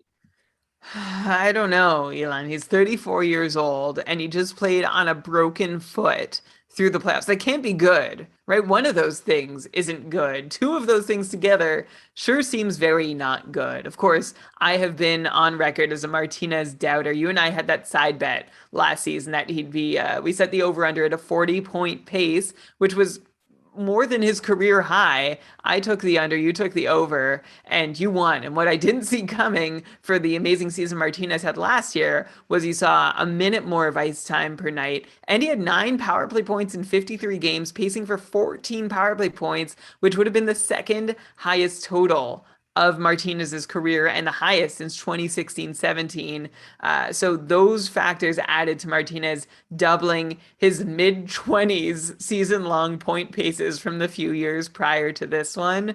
So you're asking if he can do it again, like just blow all his previous point totals out of the water again. I don't see him putting up that same power play point pace. And I hope, though, he can still keep that extra time on ice that he had. But I think that's going to be up to his ankle or foot, whatever was broken, and his age. So I think if I were to make another side bet with you this year, I'd set the over under at 45 points. And I'd still take the under. Would you want to do a Martinez bet part 2 with those numbers? I don't think so. I think 45 sounds about right. I think that that's like basically a coin flip at this point. So I'm not as confident as I was on the over 40 last year. So, okay, they signed Martinez. That's good. I want to look at though what they did, because they dumped Fleury, right? He had $7 million contract for next year. They dump him. And so I'm thinking, okay, yeah, like Fleury, we just won the Vezina. So it's kind of an odd thing to do, but they have Lehner. And now what are they going to do with this extra $7 million of cap space? Because we know that Vegas spends to the cap, and they decided to spend it on Evgeny Dadonov, the big chunk of it, because they traded for Dadonov. They sent Nick Holden and a 2022 third to the Sens, and 2022 third overall, 2022 third round pick to the Ottawa Senators to get Dadonov, who has 2 years left at his $5 million AAV deal. Dadonov is coming off a really rough year. He only had 20 points in 55 games. That's a 30-point pace. He had a 47-point pace the year before. That can't be right. That must be 67. Yeah, that actually looked low when I was doing my notes, and then I never double checked it. Let me just verify this really quickly. Dadonov. Can't type on this stupid thing. Okay, sorry, it was an old man moment. No, it wasn't. Oh no, it was 47 points, 56-point pace. Sorry, I'll just do this whole thing again. Okay. They drop. So yeah, Vegas, they signed Martinez. I think it was a good move. Like I said, they could have done that anyways. Then, like, I'm trying to look at, they traded Marc-Andre Fleury, basically dumped his contract, which, made sense. He's making a lot of money, $7 million per year. They already have Robin Lehner. So I was thinking, okay, maybe a savvy move. They could get a decent enough backup. And let's see what they do with this $7 million of cap space that's opened up, because we know that Vegas spends to the cap. And one thing they did was they spent 5 of that $7 million to acquire Evgeny Dadonov from the Ottawa Senators for Nick Holden and a 2022 third round pick. I don't know, Brian. So Dadonov had a really down year last year, only 20 points in 55 games for a 30-point pace. The previous year he had a 57-point pace with Florida. So I don't know. I know, Brian, you've actually been a fan of Dadonov. I remember midway through the season, we made an over-under bet where you thought that Dadonov was going to bounce back from the bad season he was having. Obviously, that didn't happen. Which version of Dadonov are you now expecting next season? The thing is there even room for him in the top 6? It seems like they have a pretty slotted in top 6 already, but why would you spend $5 million on a bottom 6? So I don't really get what they're doing. Well, he was still getting so much opportunity in Ottawa, which was the reason I still stood behind him and thinking he's got to be able to make something of this, and he didn't. And in some interviews, Dadonov mentioned that he's playing away from his kids, and his wife was pregnant, and he wasn't seeing them, and that seemed to take a toll, especially with all the losing too. Probably didn't help. I'm away from that for this. It was the same thing that Derek Stepan was probably thinking. So I believe that impacted him. But like you said, we can't just expect him to be better now that he's out of that situation. By out of that situation, I mean, there's fewer travel restrictions in place and he's maybe closer to. Anyway, I'm not going to get too deep into the personal situation because the deployment situation for Dadonov just doesn't seem great. There doesn't seem to be a ton of opportunity for him to wiggle into the top 6, because to do that, he'd need to wiggle past one of Marchessault or Riley Smith. And I don't know how replaceable those guys are. The Karlsson, Marchessault, Smith unit is such a unit, and it's hard to imagine one of them getting bumped down for Dadonov. But we know there will at least still be a spot in the top 9 for Dadonov with Nolan Patrick and Matthias Janmark, now that we know Alex Tuch is going to be out for a while, at least till around February was the last I read, because of his shoulder surgery. Alex Tuch put up a 50-point pace last year. I think that would be about as much damage as Dadonov could hope to do from the third line, but maybe I'd put him closer to 40 points. I don't think Dadonov is draftable, is the bottom line here, which is too bad, because I think he really would have value if he was playing in a healthy top 6 situation, but that's just not seeming to be in the cards in Vegas. Yeah, so we'll see if this works out for Vegas. Hey, there's nothing wrong with having depth and having good third liners. Like you said, they also re-signed Matthias Janmark. That's pretty much Leonard, right? Dadonov makes $5 million, Janmark makes $2 million. That's the $7 million. So they decided to swap out having Leonard and then worse, bottom 6ers. You keep saying Leonard. Oh, sorry. When you mean Fleury. Damn. Okay, let me go again. So what do you remember how you finished talking about? I said it's not in the cards in Vegas, which was an accidental pun. Oh, good one.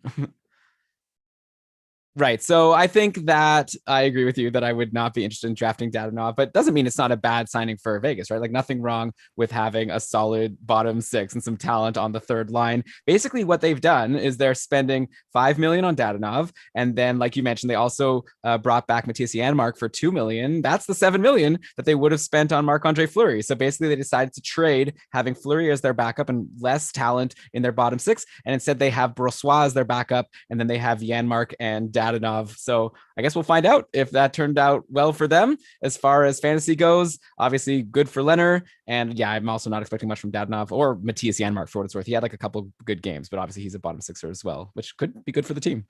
Don't forget Martinez. Signing Martinez was part of freeing up money too. Well, I did the math, Brian. Yeah, I know you did the math, but you're allotting $5 million to Dadonov. Anyway, it doesn't matter. I don't think at the end of the day, Vegas needed to be spending $12 million on goalies. They had an embarrassment of riches with Fleury and Lehner, but it was rich. It was very costly.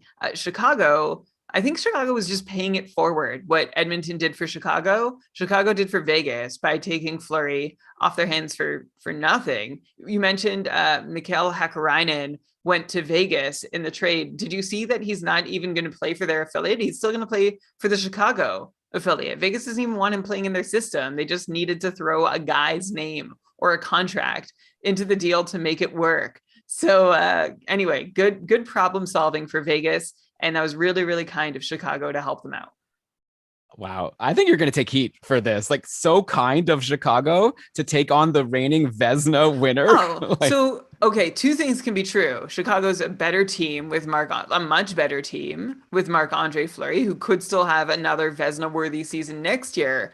At the same time, Vegas was stuck with $7 million on the books that wasn't getting them anywhere, and they needed to get around it. And basically, Chicago was just like, okay, we'll just take it. I really don't think Chicago did it as a favor. I think Chicago did it because they think that getting Fleury is going to make them a stronger team. Well, I think it was clear I was being cheeky. I don't think Chicago did it as a literal favor. I don't think, here, Vegas, let us help you out. I think they think that this was the best move for their team, and I get it. But at the same time, you just let Vegas out of cap jail, like one of the top teams in the league. You're just going to let them walk from being stuck from this big contract. And no other team, or I doubt there were any other teams willing to do it. That they didn't get Vegas to even part with a draft pick seems pretty bad. I mean, okay, I also agree to disagree. It still could be a win for Chicago. I also think that they had more leverage in this situation. I don't know if that's true that no other team was interested in Fleury after the season he just had with only 1 year left on his contract. Who doesn't want the reigning Vezina for 1 year? Exactly. So you'd think that Vegas could get more of a return than nothing. Yeah, exactly. So I would say it's not that good job for Vegas. Like, I feel like you're almost saying like, wow, way to go, Vegas. You were able to finally get rid of Fleury. It's like, no, you should have gotten more for this guy. Yeah, it's a very weird situation. Also, I think I might cut this from the show. We don't need to have like an argument in the middle, but like, I personally, I think that they should have just not traded Fleury. And I think they should have just not traded for Dadonov and signed some free agent for like $1 million.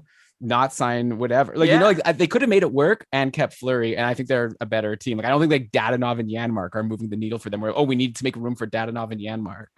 Yeah, that's my opinion. Except for the fact that maybe they thought Fleury was redundant, but they're wrong. I think that's how you have a successful team. Is have two good goalies. That's the bet they made. Yeah. It's pretty rare that you have two number one caliber goalies signed for $12 million on your roster. Yeah. I guess I also just don't like how they got Dadonov to fill that cap space. I would have thought they could have done something better. But anyways, okay. Well, for your third line, yeah, you don't need to spend that much. Yeah. Okay. Maybe they could have gone D. I don't know. Okay. Good talk. I had fun. I enjoyed it. I don't know why you cut it from the show, but sure. Maybe I'll keep it. Okay. So cut it. Okay. Snip, snip. All right. So a couple more teams.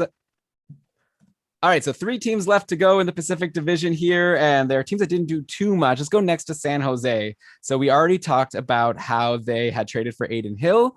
Since then, they bought out Martin Jones, who then went and signed with Philly, and then they signed James Reimer to a 2-year, $4.5 million. Then they signed James Reimer to a 2-year deal. Reimer had a .906 save percentage in 22 games last year with Carolina. So it looks like San Jose is going from Jones and Dubnyk, who they had last year as their starting tandem, to Adin Hill and James Reimer. I think that's an improvement. I don't know how much of an improvement it is. I guess it's not hard to be an improvement over what Jones and Dubnyk were. Like, Martin Jones has been a below .900 save percentage goalie for the past 3 seasons now. But still, got to imagine when we're coming up with our Schmore goalies board list and putting our goalies into tiers, the Hill Reimer tandem is going to be, I'd imagine, at the very bottom of when we're looking at goalie tandems, right? Like I can't even imagine another goalie tandem I'd want more. Maybe Buffalo. I think Buffalo currently has like Aaron Dell and who else does Buffalo even have? We'll get to that when we get to the Buffalo discussion. But yeah, this isn't great for San Jose, but I think it is an improvement. So what do you do? Do you have a preference, by the way? Adin Hill or James Reimer, who you draft first? First, let me fill in the blank. They have Craig Anderson over in Buffalo to go with Aaron Dell. So yeah, I'd say that's probably the least appealing tandem. Although, can you name the Arizona goalies? Because Hill, Ranta, and Kemper are all elsewhere. Okay, so they have Carter Hutton and Joseph Korenar. Right, they traded Hill for Korenar. Right. Or I think it's pronounced Kajanash. I think both R's are Zhuz. Okay, both R's are Zhuz. In any case, those are two, Buffalo and Arizona. Going to get into a huge tank war this season for Shane Wright. And I think the San Jose tandem isn't quite as bad as those. But yeah, it's down there. And San Jose has not been a particularly good defensive team either. The Sharks ranked 28th in team defense last season, ahead of only the Kings, the Chicago, and the Canucks. And I'm not sure the Sharks have gotten any better on the back end, though they did add Cogliano and Bonino, who might be helpful the same way that Warren Fogle might be helpful in Edmonton, although Cogliano is like proven, right? He's like the third line shutdown center that every team on the league would give their left arm for, or as much as San Jose did anyway.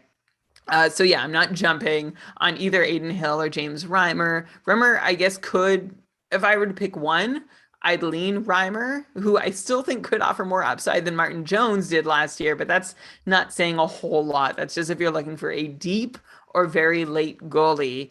Elon, by the way, do you remember like the Sharks re-signing, or sorry, do you remember when the Sharks, by the way, Elon, do you remember that this is not Reimer's first go around in San Jose? Right. They got him at the trade deadline one year. Yeah, from Toronto, and he went 6-2 with a .938 save percentage. Yeah, but he only played one appearance in those playoffs because Martin Jones had a .923 playoff save percentage that brought the Sharks to within 2 games of winning the Stanley Cup. They lost in 6 to Pittsburgh. But imagine, and that was still 1 year before Martin Jones got extended to the contract that was just bought out. So those were obviously much happier times for the Sharks about 6 years ago now. But it's funny to think it's been a long time, and I totally forgot that Reimer was a Shark until they signed him just now. Perfect. So I guess they're hoping he'll recapture that magic that he had back then. And once again, they can go far in the playoffs. I guess they'll need Karlsson and Burns to also remember how they used to be good 6 years ago as well. They'll need a lot of recaptured magic. Yeah. Okay, so let's go to LA now. So their big signing isn't probably especially fantasy relevant, but obviously really relevant for the team. They spent big on Phil Danault, 6 years, 5.5 mil per year. Danault had 24 points in 53 games last year, which is only a 37-point pace. Previously, he'd been around a 55-point pace guy with the Habs. But of course, you're not bringing in Phil Danault to get you a ton of points. He's like known as being this awesome, like two-way centerman. And LA now has this like glut. Like they have a lot of C to choose from. I don't think this is a problem, right? Because obviously most people who play center know how to play wing, but they've got like Kopitar, Velarde, Turcotte, Byfield. Like I don't think I did this in the right order, but Elias Anderson. So they've got like a bunch of players who can play C, but I'd imagine they're bringing Phil Danault in to either be the second line or third line center. And this is like a piece that LA is hoping when all their young players are ready, you know, he's going to be a big part of a hopeful long playoff run. But as far as fantasy goes, are you with me that there's probably not much reason to draft Phil Danault in your leagues next year? Yeah, I'm not getting excited about drafting Phil Danault. I'm the same level of excited as I would have been if he had stayed in Montreal. I think Danault to the Kings gives LA some room for their center, their glut of prospects at center to get their feet wet on the wings. That's my best guess about how this all starts. But we'll find out more soon because Ben Burnett, Short Shifts Ben, is talking to Lisa Dillman our favorite LA Kings beat writer, on Wednesday in what will be the next release of 32 Beats. So stay tuned to hear more from Ben and Lisa about what you can expect from Phil Deneau. But I think the bottom line, or my prediction, is that this doesn't do much for his fantasy values, being brought to come in and do the same thing defensively that he was doing in Montreal, especially with Kopitar aging. But I don't expect Deneau to step into Kopitar's offensive role, just try and help the defensive role as Kopitar gets another year older. So yeah, no value there. Yeah, I guess it might be relevant in terms of, because we talked about Victor Arvidsson going to LA before, and he like maybe gets centered by Deneau. I don't know if that's good or bad. But anyways, the other big thing LA did is they signed Alex Edler to a 1 year, $3.5 million deal. So hopefully, he's like basically done with offense. Last year, I didn't even realize how little he produced. He had no goals and 8 assists in 52 games with the Canucks last year, but he had his typical like 80 hits, 118 blocks in this 52 games, 99 shots. So Edler, like, good for your peripherals. Hopefully he'll be good for like a Cal Peterson to have his first potential season being the actual starter on this team. And but as far as LA like focused on D, I guess, and not offensive production in this offseason. Then we finish off in Anaheim, where they literally did nothing. All they did that I noticed is they re-signed Ryan Getzlaf to a 1 year, $4.5 million contract, which like kind of surprises me. Like Getzlaf only had 17 points in 48 games last season. That's a 29-point pace, was only averaging around 16.5 minutes per game. So he wasn't being used like the Ryan Getzlaf of old. He's 36 years old. This is like, I know how you, it's like, okay, I don't know if I'm keeping it. So I was going to say like the favor that Chicago did. But do it. Okay. Or just no. Whatever. This is like, for sure, Anaheim just being nice because Ryan Getzlaf has been like such a staple of their team for so long, and they have the cap space anyways. Like, I can't imagine that Getzlaf was going to be getting close to this on any other team. It is really surprising that Ryan Getzlaf got this I don't know how $4.5 million happened. Evolving Wild projected him at half that much on a 1 year deal, which would have not made me raise an eyebrow. I think this is a legacy contract for Ryan Getzlaf in Anaheim to have his, veteran leadership around for another season.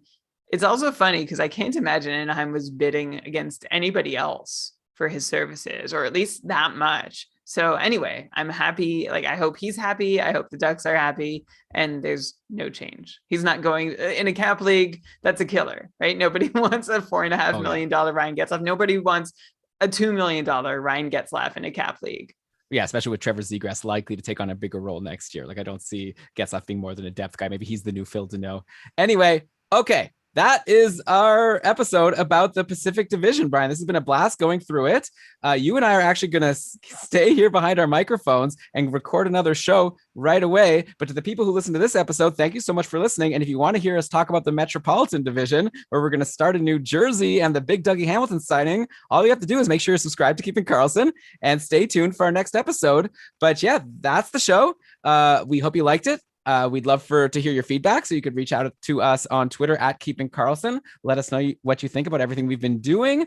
Also, we've got our Patreon program, keepingkarlsson.com/patron. If you want to join our community, we're going to be launching the Keeping Karlsson Ultimate Patron Fantasy League very, very soon. We've started announcing some rule changes to the patrons. We're going to be opening up registration in, I think, less than 2 weeks. So obviously, if you're a patron, you'll be made very aware. Don't worry, you're not going to be able to miss it. You also won't be able to miss it if you're a listener of the show, because we're going to be talking about it very soon. So now's the time to consider getting in with our patron community, as the season is like, training camp is like a month away, people. I don't know if you realize that. So it's time to get serious.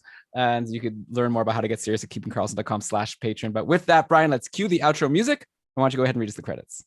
All right. This episode of the Keeping Karlsson Fantasy Hockey Podcast was presented by Dobber Hockey and powered by our patrons. Logo art from BrandonWeeb.com. Outro music from Pat Roach. This episode was researched with help from Dobber Hockey, Frozen Tools, Dobber Prospects, Natural Stat Trick, Evolving Hockey, Cap Friendly, Hockey Reference, Hockey Biz, Hockey Database, Elite Prospects, and NBC Sports Edge.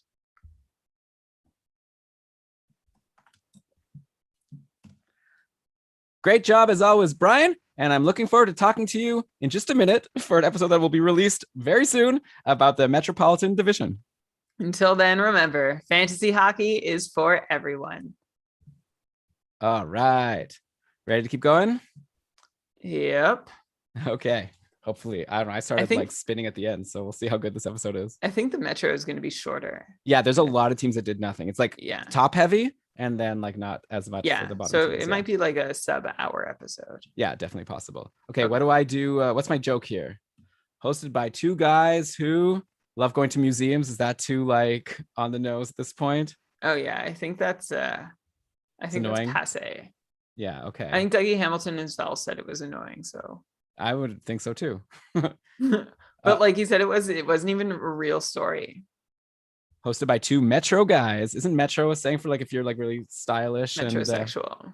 But can you just say Metro?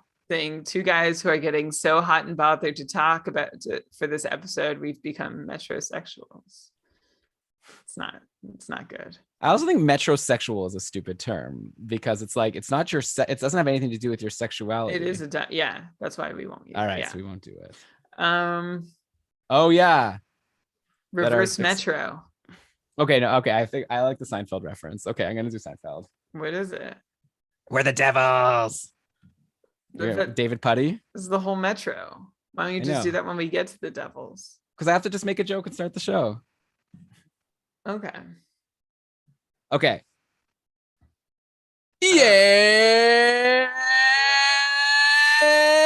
Yes! Welcome everybody to another episode of the Keeping Karlsson Fantasy Hockey Podcast, the longest running fantasy hockey podcast in the world, hosted by two guys who are gonna David Putty it up and talk about the Devils and also a bunch of other teams in the Metropolitan Division. I'm your host, Elon Dubrowski, and with me, as always, to break down all the news and action from the past couple of weeks, specifically about the Metropolitan Division, it's Brian Com. Hello, Elon. Hello, everyone. I'm so excited to talk about the Metropolitan Division, which you've said a few times, and it's just a nice reminder that the Metropolitan Division exists again, right? There was a time where it didn't. For all of last year, they put the Metro band back together, and here we are. And it looks like a really competitive division this season, Elon, with a lot of teams who've made a couple big moves or have just already been good. So it will be a really fun group of teams to watch. But on this episode, it'll be a really great group of teams to talk about for their fantasy values based on all the action that's happened since the draft and free agency. Yeah, this is going to be a fun division to talk through, and we're going to get to it in just a sec. But first, let me mention, of course, that we are presented by DobberHockey.com, and proudly so. That's your number one source for fantasy articles. If anyone tells you another source, they're lying to you, okay? Because they've been breaking down all of the trades, all the signings with like fantasy impacts, telling you which players went up, which players went down by really great writers. We've had a few of them on the show in the past, so you definitely want to be checking out DobberHockey.com on the reg. But okay, Brian, let's get going and start with the New Jersey Devils, who came away with the biggest prize of UFA this year, signing Dougie Hamilton to a 7-year, $9 million per year contract. Hamilton had a great year last year with Carolina, 42 points in 55 games for a 63-point pace. He averaged also over 3 shots per game. So like in fantasy, this guy was like super valuable, one of the top defensemen to have on your roster. Brian, is there any chance that Dougie can keep up this production on New Jersey? Like New Jersey is a team that scored a lot fewer goals than Carolina did last year. I guess there are some excuses you can make. Like Nico Hischier was like injured pretty much for the whole season. Jack Hughes was only 19 years old, so he'll finally not be a teenager. They've got a lot of young talent coming up in Holtz and Dawson Mercer, Nolan Foote. That'll join like already a pretty young core in Kuokkanen, Sharon Govich. Then, they've got Bratton. Anyways, I could name you a bunch of players on New Jersey, but like, what is that going to be enough for Dougie Hamilton to retain the fantasy value that he has had over the past couple seasons in Carolina? I mean, the good point. Why do I start with I mean? I know what I'm going to say. I think, or okay. Okay. Those are some good points that you've made, Elon, on Hischier and Hughes likely having more to offer this year, which does bode well for the Devils scoring. I'll add that the Devils also didn't have anyone resembling Dougie Hamilton on their blue line to help exit the zone and generate. I'll just do it again. Oh boy. Here we go. Those are good points, Elon, on how Hischier and Hughes didn't offer all they could last year, and we can expect them to do much better this season for the Devils. That's one reason to expect more offense from New Jersey. Another is this year they have Dougie Hamilton, and last year, for the last several years, the Devils have not had anyone resembling Dougie Hamilton on their blue line to help exit the zone and generate offense from the back end. But then I'll also add that the Devils no longer have Kyle Palmieri, right? So there's another subtraction there. But hopefully that list of talent you mentioned can make up for what was lost with Palmieri. Oh, and having Dougie Hamilton too. Hamilton, by the way, is moving from helming the second rated power play in the league. In Carolina, they converted at 26% to the 28th rated power play in the league, where the Devils converted at just 14% last season. So they were desperate for somebody who could come in and make things happen on the blue line, on the power play. So we'll see how much Dougie can move the needle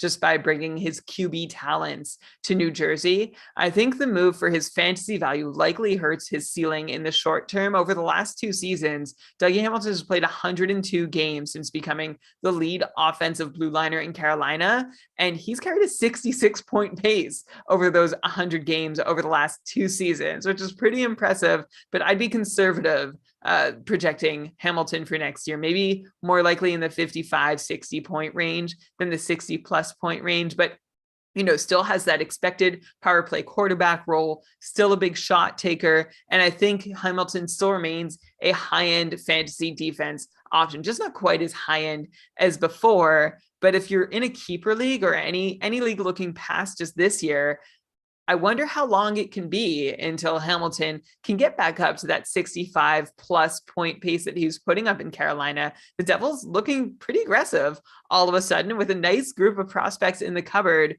who are part of what looks like, I'll call it an accelerated rebuild. It looks like the Devils could be back on their feet and contending for the playoffs before long. And that would, of course, bode well for Hamilton's fantasy value if the team around him matures and improves sooner rather than later. So, we're all still haunted by memories of PK Subban moving to New Jersey and nothing happening there. I don't think the same thing is going to happen this time, although I didn't think it was going to happen the last time either. I'm just hoping that this time is different for Dougie Hamilton in New Jersey. Take a few points off his Carolina totals, but I still expect him to be a very relevant fantasy defenseman.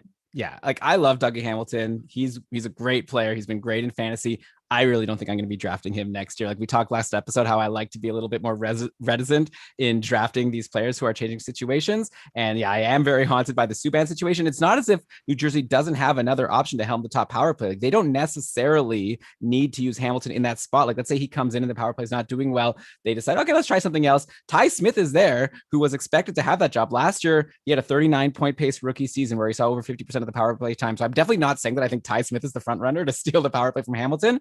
But I think like it's not as if Hamilton has this job like Tyson Barrie in Edmonton, like we discussed. Like I think there's still always a chance that they can like play around, maybe go 50-50. So like I like Hamilton a lot. I think this is great for New Jersey. But yeah, I think that he's going to go super high in fantasy next year based on the numbers he put up last year. And I'd rather just let someone else.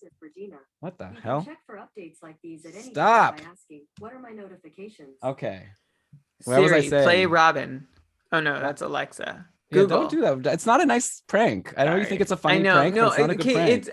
It wasn't even meant to be a prank. It was just killing time until you were ready. I'm sorry. Do you remember what I was saying? I know you hate that. You really hate that. Yeah. Okay. Oh no, what was I saying? So crap. I forget too. Well, I was just talking about freaking Dougie Hamilton and Ty Smith. I was like, so anyway, so yeah. Like I said, let me just do the whole thing again, just in case. I don't know. Damn. Okay. Yeah. We're doing so well. I know. Maybe I'll be able to paste something together afterwards. He's at 50% of the power play time.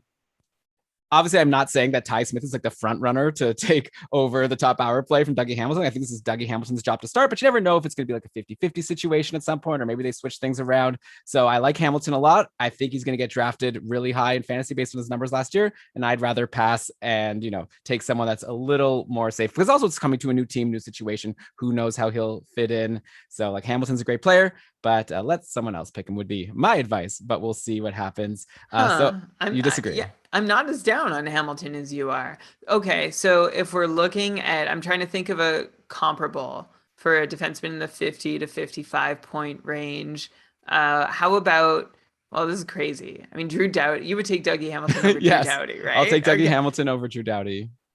basically, like, when's the last time a defenseman on New Jersey has been like a top 3 fantasy defenseman? You know? Well, there's a chicken and egg thing. When's the last time New Jersey had someone who was capable of producing that? Okay, Dougie Hamilton or Ryan Ellis? Dougie Hamilton. Yeah, like I like Dougie Hamilton a lot. I would have him top 5, top 10. Yeah, top 10. Okay. Probably, but I think he's gonna get drafted like 3rd. Like I think it's gonna be like Makar and then maybe Dougie Hamilton. Like if you look at so that's all you're saying. You're not saying he's not going to be worth it, or you're saying he's not going to be worth it where you think he's going to get drafted. I don't think he's going to be taken 3rd overall. I think a lot of people are going to say, oh, well, Carolina wasn't interested and he ended up with the Devils. That's a really seemingly unexciting team.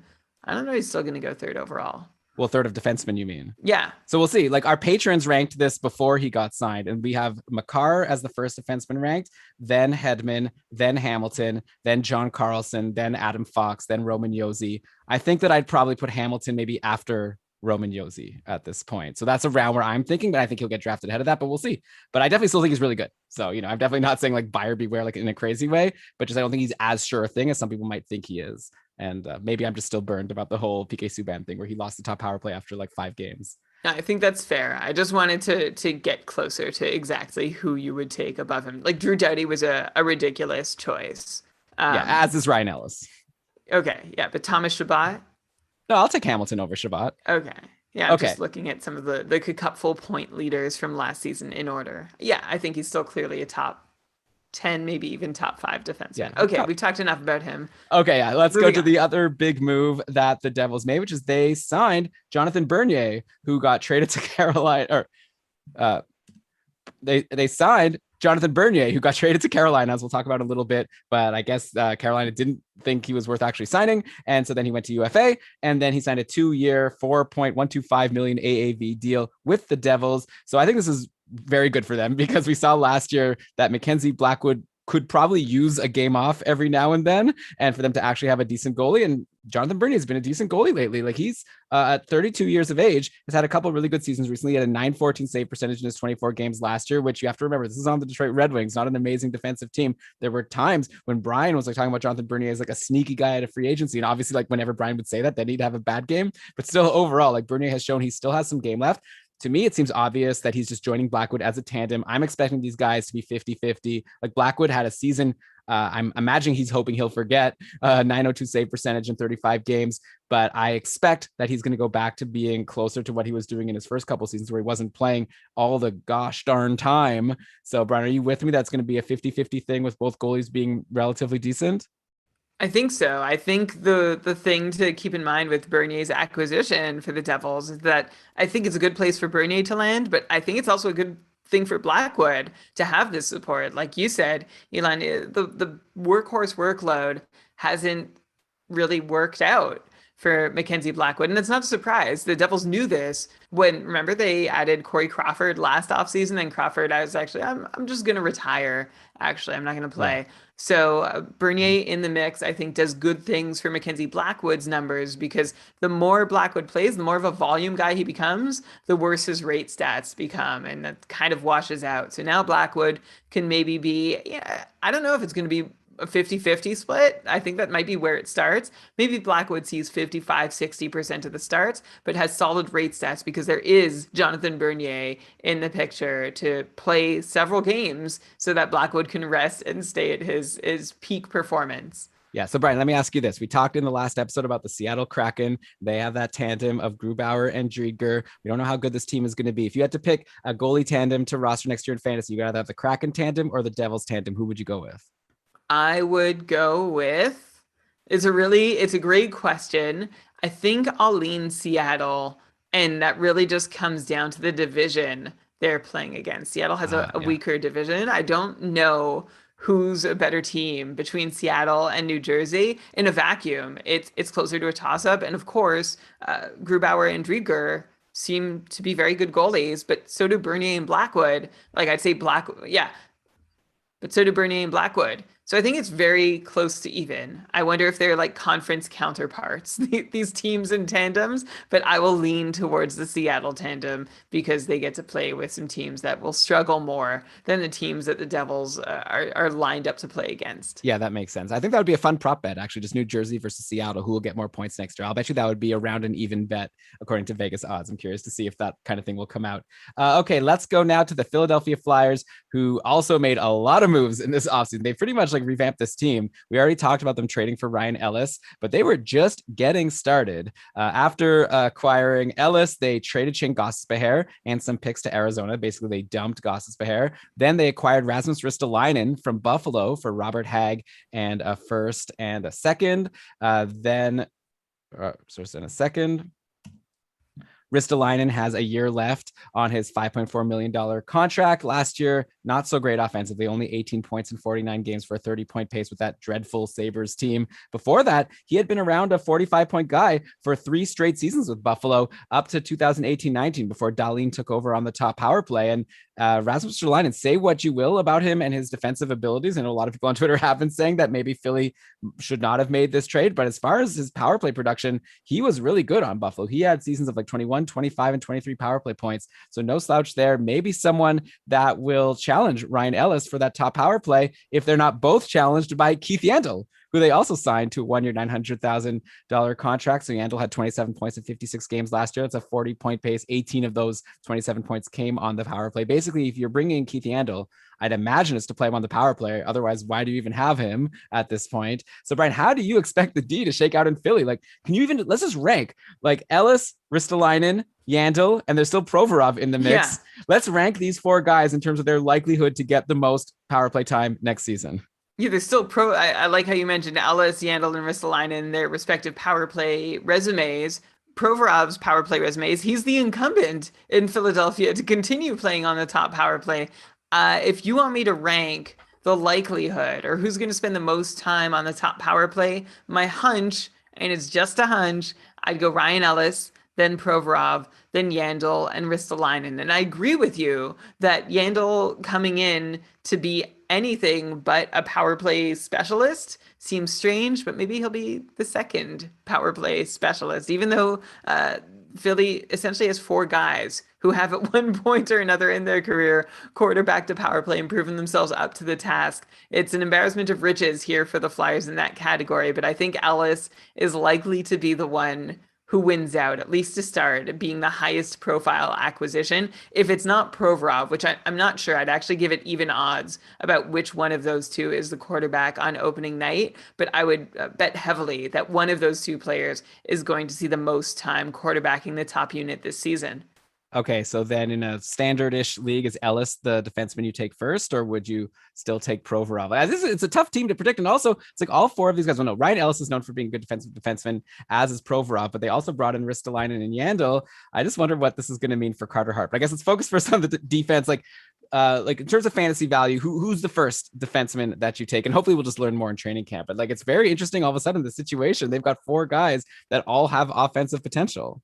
Yeah, I think I'll go Ryan Ellis first. And then I think I take Rasmus Ristolainen before Provorov. Just how much Philly gave up for him seems to me to be a sign that they're invested in Ristolainen. They want to see a lot from him. And I wouldn't take him because he's a good defenseman, but I'll take him because we see when he gets minutes, he puts up a lot of peripherals. So if peripherals are valued in your league, I would go for him. And I don't know that Provorov is going to score so many more points. Provorov's peripherals have also been historically decent, but they haven't been in Ristolainen territory. And I'm not sure he's going to have the capacity to outscore Ristolainen in it.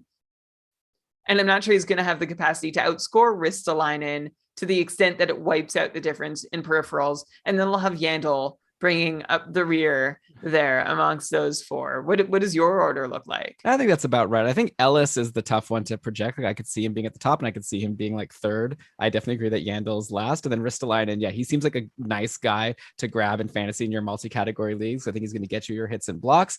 And like you said, they paid a lot for him. First, they're also just taking on this big contract, so I'd imagine he gets a lot of minutes, and that should also lead to some points. And we'll see what kind of power play role he gets. I guess they'll be able to try out lots of different combinations and see what works.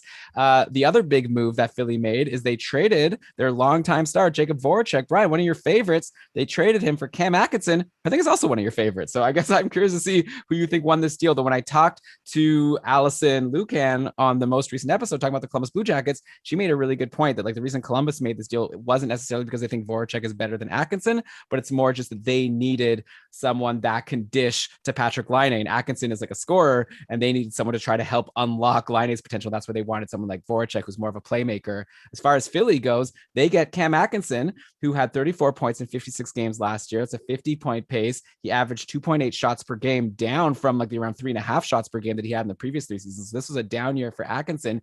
Do you think that Atkinson at this point now on Philly has it in him to go back to being that, like, 30 goal, like 3.5 shot per game guy that he had been on Columbus before last season?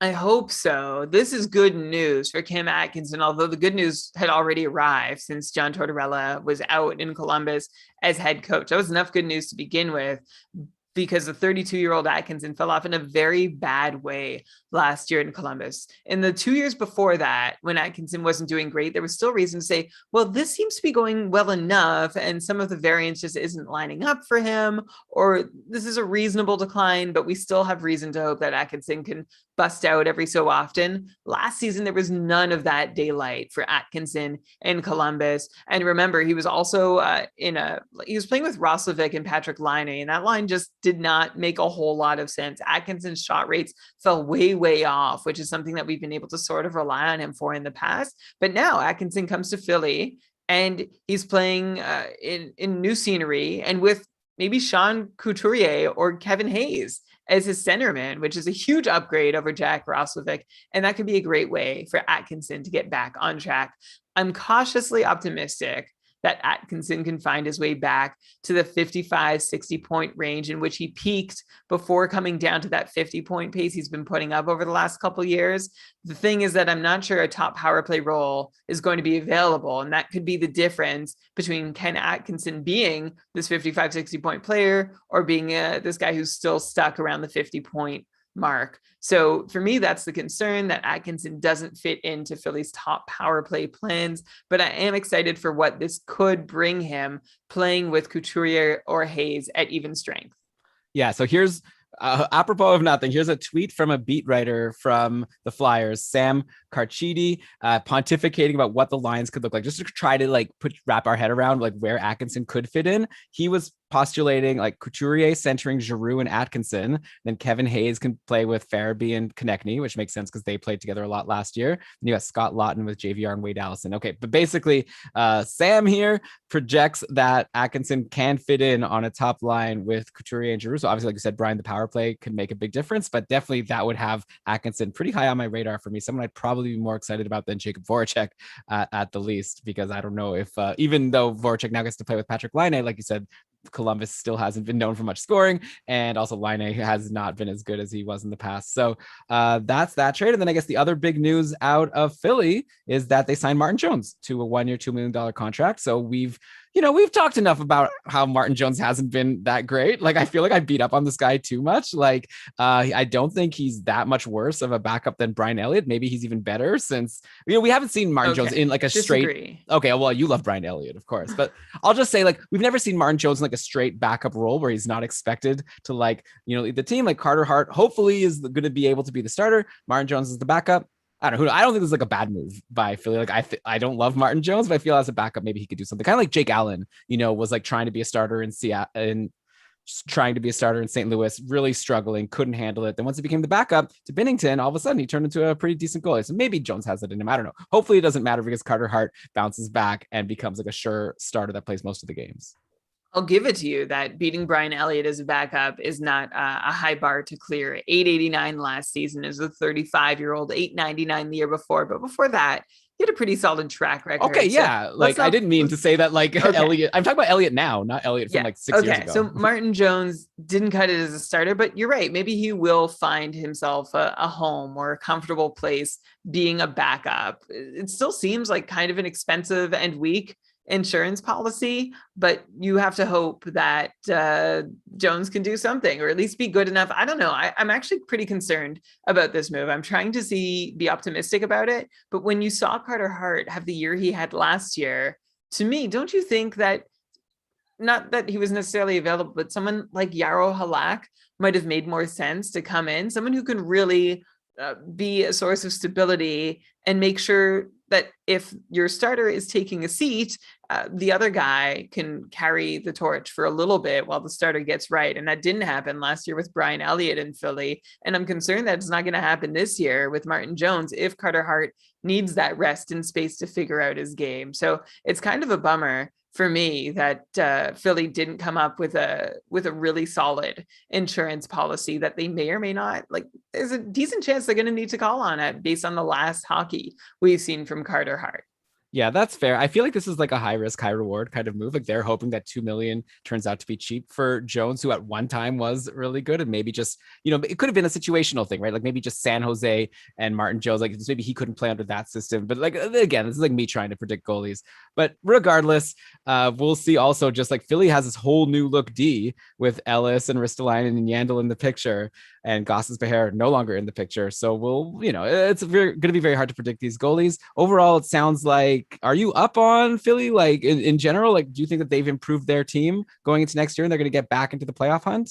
The thing is that I don't know that they've improved their team, but they can't be as bad as they were last year. Last year seemed like a total aberration for the Flyers. They looked so good on paper, and they came off such a strong season before that. Remember, they tore it up at the end of, what was it, the 18-19 season? No, it was the 1920 season. Yeah, with the and then coming playoffs. into 2021, they were like a fun pick to go deep in the playoffs. And then everything just fell apart around them. I remember reading through the season that there were a lot of COVID complications amongst the team and like their personal lives that really seemed to exacerbate things, and that they never really found their footing. So I'm hoping that we're just kind of hitting the reset button on Philly, even with this big change in personnel. I'm not sure they've really improved their team, but I think they might still be at least as good on paper as we thought they were heading into last season, which gives them a chance at being a really competitive team. Yeah, I don't disagree with you. You could go back and listen to my interview with Charlie O'Connor, which may seem really out of date at this point, but he did bring up like all these complications, and Carter Hart just got ran into the ground, and like a team can't do well if they don't get the goaltending. So hopefully this year things will be more stable, just because they have the regular schedule and not these like long breaks because of COVID outbreaks. Like, I mean, we really hope that's going to be the case. Okay, so next up, we're going to go to the Carolina Hurricanes, but first we'll just take a little break. But like I said, we'll be back soon. You're listening to Keeping Karlsson. All right, we are back, Brian. Let's go to the next Metropolitan Division team. I think this is the team that was the most like, I'm scratching my head about the moves that they made. I'm talking about the Carolina Hurricanes. First of all, they traded Alex Nedeljkovic. I still can't get over this. We've talked about this on our Discord, and like people have tried to explain. There's been tweets trying to explain this. They traded Alex Nedeljkovic to Detroit for a 3rd round pick and Jonathan Bernier, who was a UFA that they didn't sign. So basically they traded Nedeljkovic for a 3rd round pick. This is a guy who had 15 wins and a .932 save percentage in 23 games last season. His rookie season, he was a Calder nominee. They just gave him away because they didn't want to sign him for 2 years at $3 million per year. That's the contract he ended up getting with Detroit. I guess too much money. Instead, they decided they wanted to sign Frederik Andersen for 2 years at $4.5 million, more than like for 5 years. Instead, they signed Frederik Andersen, 2 years, $4.5 million. So 1.5 times the price of Alex Nedeljkovic, because I guess they wanted a veteran presence for their playoff run. Frederik Andersen had an .895 save percentage last year in 24 games last year in a season where he was injured a lot. The season before, he had a .909 save percentage. It's not as if he completely fell off. Like, it's been a couple of years now that Frederik Andersen has been struggling. He's 31 years old now. And then as their backup, because they also lost Reimer and Mrazek to UFA, they signed Antti Ranta as their backup for 2 years, $2 million. This is a guy who can't play more than like a handful of games each season because he always gets injured. And last year, when he did play in his 12 games, he didn't even do that well. .905 save percentage. He's someone that we've seen can go on really great runs when healthy. It's been a while since we've seen it. So Brian, like, I don't get it. Like, I don't get why you don't keep Nedeljkovic and then sign like Anderson or whatever is your second goalie. Like, obviously they just don't like this guy. This is the team that waived him like early on in the season, and we're lucky that no one else got him. Then he like basically led them into the playoffs and was great in the playoffs as well. All I'll say before I cut to you is that they've got Anderson and Ranta, these two injury-prone goalies. I'm looking at Alex Lyon, who they just also signed to a 2-year deal. He's going to get some games next year. I don't know how good he is, but he's going to get some games because there's no way Anderson and Ranta are staying healthy all year. IMO. Alex Lyon, meanwhile, watching Martin Jones get signed in Philly and saying, wasn't I better? Like, wasn't I still a decent option to get that $2 million 1-year contract? He has security here in Carolina, but the total value of his contract over 2 years adds up to what Jones is making in one. So little thought for Alex Lyon and the good work he tried to put in Philly. For the Carolina goaltending situation, honestly, I don't know. And there seems to be a strange theme. I'm not going to get too deep into it now, but this strange theme underlying a lot of their moves this offseason. There's been a lot of talk about their owner as someone who is very cost efficient, I guess would be putting it lightly, and also as someone who is very opinionated. And so I just wonder if he's calling some of the shots here, because why wouldn't you invest a small amount to see if this goalie who Nedeljkovic, who's been so freaking good for you, and you let him start your playoff run, to just toss him aside and say, yeah, you're not worth it anymore. And I also don't even get what the Canes were doing signing Anderson. It's like they dealt Petr Mrazek for another version of Petr Mrazek, and Freddie Anderson is someone who's injury prone, has some high highs, some low lows, and is best when he's busy, which is not something we see happen often for a goalie in Carolina. And then you have Antti Ranta, and I love how you said when healthy. That's what we always say about Antti Ranta. And how often is when healthy the actual true current state of Antti Ranta? I mean, I was searching like you immediately for the next goalie on the depth chart when I saw that Ranta and Anderson were the tandem that Carolina is going into the next year with.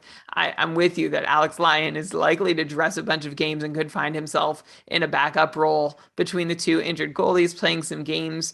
I don't know. I don't know what Carolina is doing, but just to break down the move, Antti Ranta, when healthy, I think that's officially his name, actually, can be good, but it's been a long time since he's had a stretch of healthy play. And Freddie Anderson, speaking of health, last year, I think he was injured. Right? There was a lot of talk he was playing through some kind of injury. It was a really, really bad year for Freddie Anderson. .895 save percentage, 39% quality starts. Even the year before that, when Anderson was just average and disappointingly so, Anderson still put up a .909 and had a 52% quality start percentage. So rumors that he was playing injured seem to bear out unless he's just really imploding. So we'll see what Freddie Anderson has to offer in Carolina, along with Antti Ranta. It seems just like Carolina doesn't want to learn a lesson that's been shoved in their faces a lot over the last several years. You know, they're trying to just slide by with their goalies and, you know, not have a sure thing in any of the two guys. They're like, okay, if we have two unsure things, does that combine to be a sure thing? And the answer so far has been no. And the trend will continue for at least another little while with Ranta and Anderson in sharing the crease in Carolina, none of whom I have a ton of faith in. And I'd want them on my fantasy team as much as I wanted Mrazek and Reimer, which is to say, yeah, they're good, but low volume. And because they're low volume in the shots they face, you're in line for what could be a lot of poor save percentage nights. You might have a great goals against average, but if you're only facing 22 shots a night and you give up 2 or 3 goals, well, that's a bad save percentage. Yeah, I agree with you. I'm not drafting Frederik Anderson. He's someone who I think will go higher in drafts than he should. And I'd be very surprised if he maybe his ceiling is what Mrazek and Reimer were last year, which isn't so amazing. I don't think his ceiling is what Nedeljkovic was last year. But anyway, you do you, Carolina. And speaking of Carolina doing you, then we get to their defense. So they lose Dougie Hamilton to free agency. Obviously, they can't do much about that. I also didn't get how they left Jake Bean exposed to Seattle. And then after Seattle didn't take him, they traded him to Columbus for a second. And yeah, Allison, who I talked to about the Blue Jackets, said, yeah, she doesn't really get it either. But the Columbus is happy to have Jake Bean, who's probably going to slot in potentially as a top pairing guy with Zach Werenski. So there we go. But don't worry, they traded for Ethan Bear, who's supposed to be a pretty good defenseman. He's been solid on Edmonton, not really offensive, but he's like a good player, from a good defensive player. And then they signed Anthony DeAngelo to a 1-year, $1 million contract. They also signed Ian Cole and Brendan Smith to 1-year contracts. So it looks like their defense right now is Slavin, Pesci, Brady Shea, Gardner, Bear, and DeAngelo. Then I guess Cole and Smith maybe get a shot to make the team. Brian, okay, so Tony DeAngelo, this like very controversial guy. I didn't expect any team to sign him, but I guess Carolina decided to take a shot at this $1 million contract. I'll just say it. If he could keep it together, I'd imagine he's the front runner for the top power play, right? I just mentioned the other options like Slavin, Pesci, Shea, Gardner. Like none of these guys are players who have ever had this role and had a lot of success. I guess Gardner did once in Toronto. That's a million years ago. And yeah, TDA did have those 53 points in 68 games with the Rangers in 2019-20. Yeah, I don't want to recommend him because he's like not a good person, but I don't know. I think there's some fantasy value there. Yeah, that's the quandary that we're forced to play with now, right? Tony DeAngelo sure seems like he has a lot of fantasy value. And just not to gloss over who we're talking about, you didn't, but this is a guy who's used racial slurs, aggressed against officials, punched a teammate, gets into fights on social media. He's had so many chances. And I retweeted an article from Rachel Dorey from the Staff and Graph podcast, our Blue Wire buddies, that she wrote over at Elite Prospects. It's an unlocked article, free for all.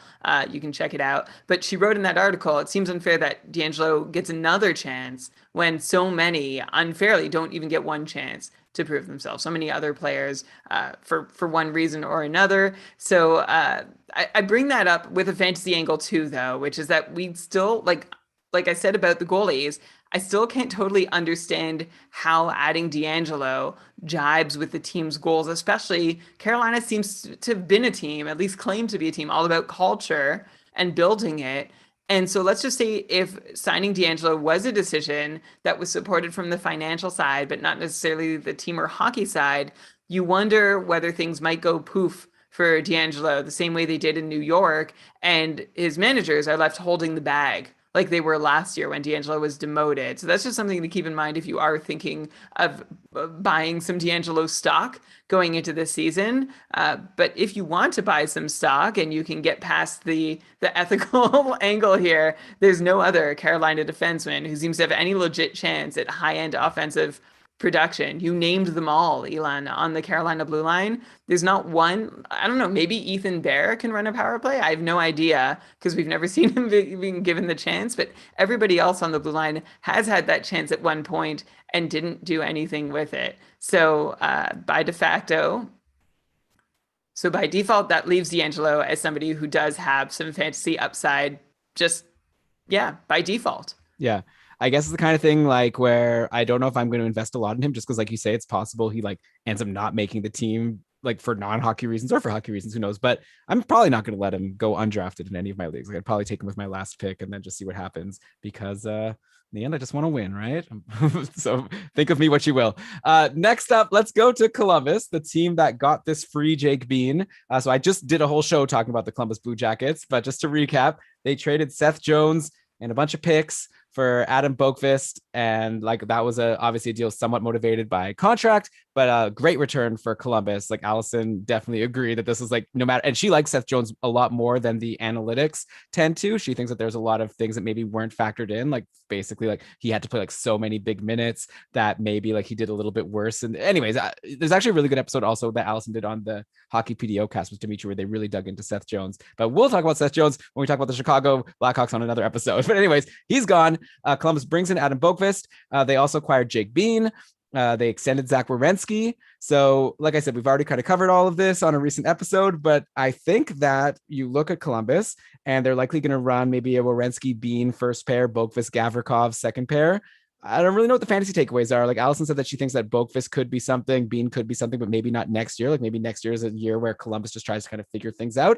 But she does think that Zach Werenski is going to be still capable. And don't forget, Werenski's a guy who 2 years ago led defensemen in goals. He was the top scorer in goals in 2019-20. And then last year he got injured, so he wasn't even in the race. But if you like go and prorate his goal scoring, he was right there, like just behind the Darnell Nurses of the world, like averaging around the same number of goals. So this is a guy that's already been scoring a lot. And now like with Seth Jones gone, obviously he loses his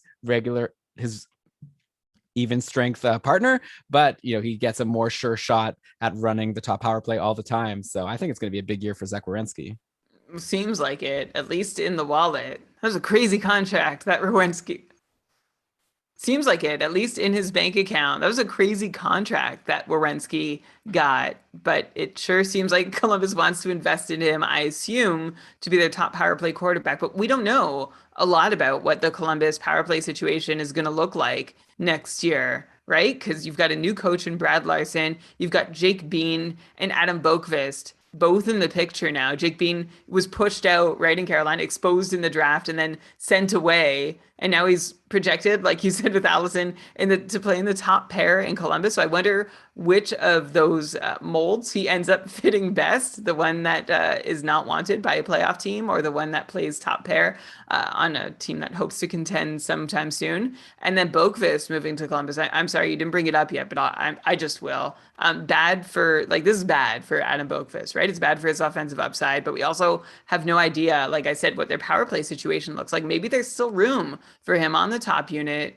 because, like New Jersey, there aren't more than 3 must-have forwards on the power play in Columbus. You've got Laine, Bjorkstrand, and Voracek, and I guess you want a center in there somewhere, but maybe you can argue with Voracek, Laine, and Bjorkstrand. But maybe you can argue with Voracek, Laine, and Bjorkstrand being sure things on the top unit. Or does Columbus split units? So for that reason, you might still find some fantasy value from Boqvist or maybe Jake Bean if they do go with a 3 forward 2 defense scheme on the top unit, or if they split time between the first and second units in Columbus. So that's a lot of wait and see. But the one thing we do know is that Werenski should have more guaranteed value than either of those other defensemen. Yeah. Yeah, definitely. I should have mentioned it off the bat. Like Adam Boqvist goes from being the power play 1 quarterback of the future for Chicago to being just in Columbus, which is already a team that doesn't have a good power play anyways. Maybe they'll be a little better this year, but yeah, and he's behind Werenski. I guess he would have been behind Seth Jones. So either way, then I guess the other big thing is we already talked about this trade from the other angle, but Columbus traded away Cam Atkinson, got Jacob Voracek. Like I said, Voracek, the hope is that he's going to be able to dish to Patrick Laine, but I still am not expecting this to be good for Voracek. I expect like that center is probably Jack Roslovic, maybe Max Domi when he comes back, and then I guess in the future, like, so by the way, on the positive side for Columbus, and not to say that none of this has been positive, I like from my discussion, it was basically that like for next year things might be a little rough, but this is a team that's really well stocked for the future. They just drafted 3 players in the first round of the draft that people are apparently very happy about, and we'll do a show about the draft at some point in the future. Anyway, I think Voracek goes down in about, like last year he had a 67-point pace. I wouldn't be projecting him for more than like 50, 55 if it's me. What about you?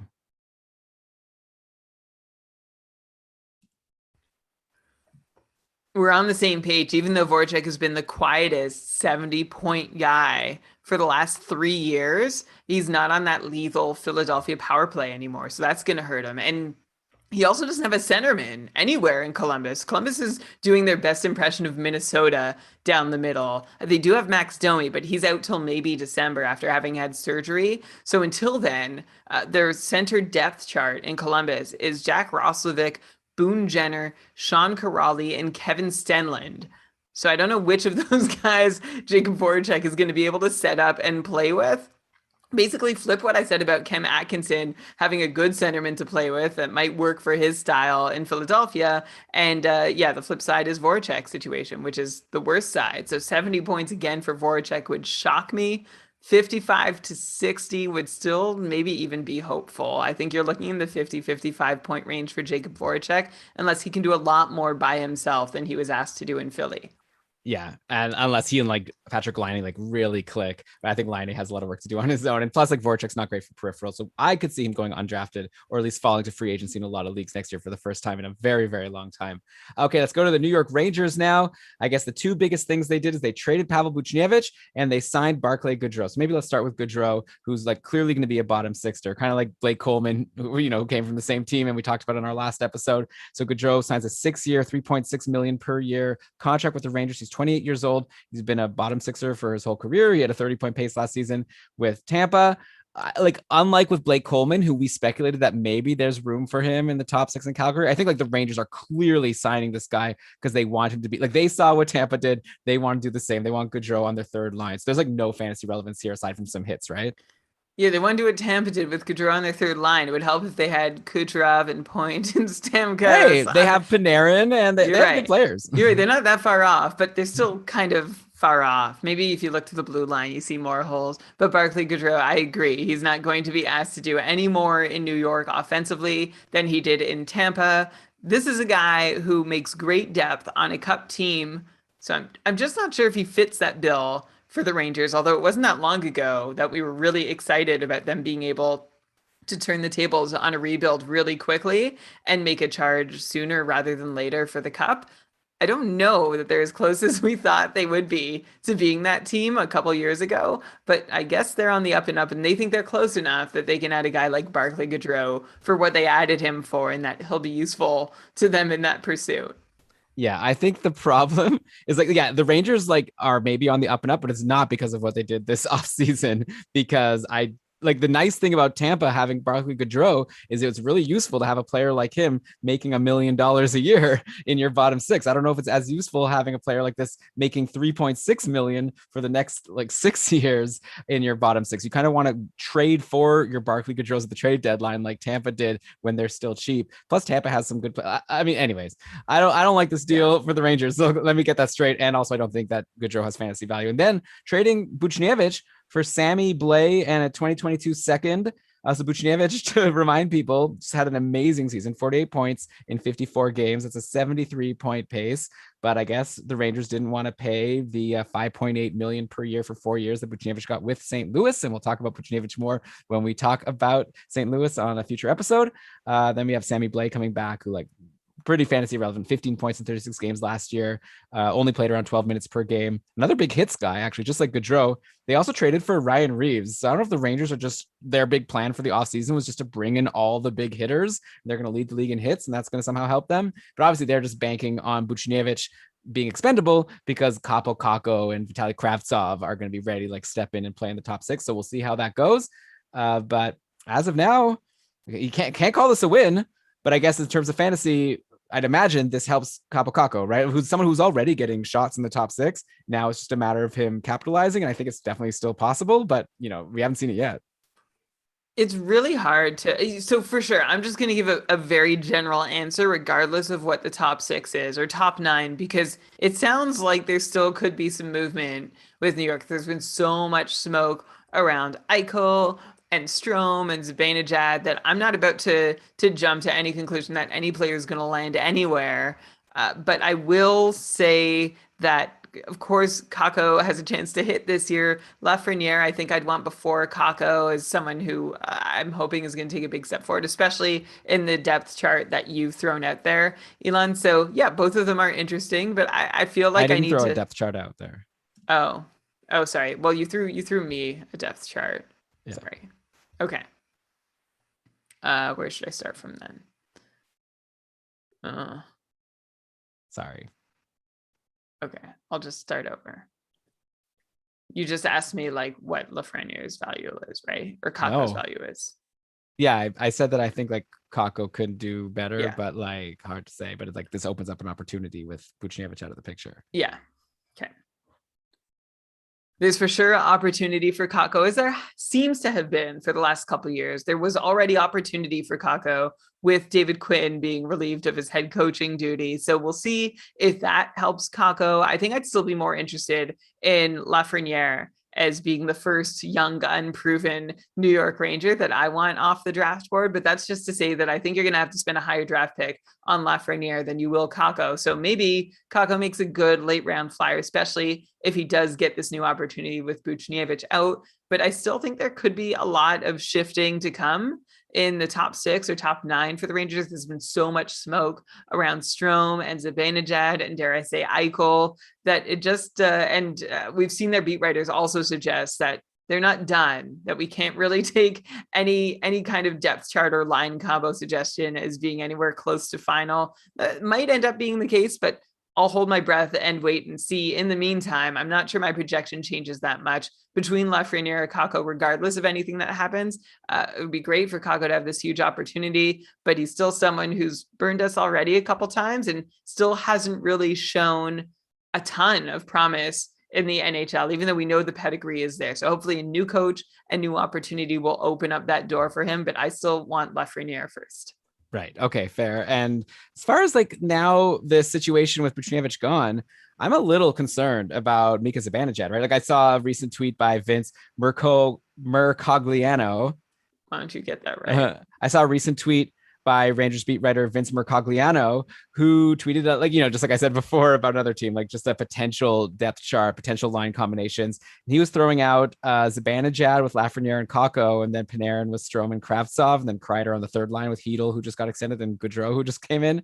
So like hopefully something changes. If not, like Zibanejad, I don't know how much, like he's a great player for sure, but I wonder if we might be underrating how much Buchnevich like contributed to Zibanejad being so good. Like it's just like Buchnevich and Zibanejad have been playing together for so long. So I'd be a little bit nervous. I wonder if maybe Buchnevich being out of the picture, at least for next year, might lower my projection for Zibanejad just a little bit, since I think he's losing like a really strong winger that he's clicked with really well.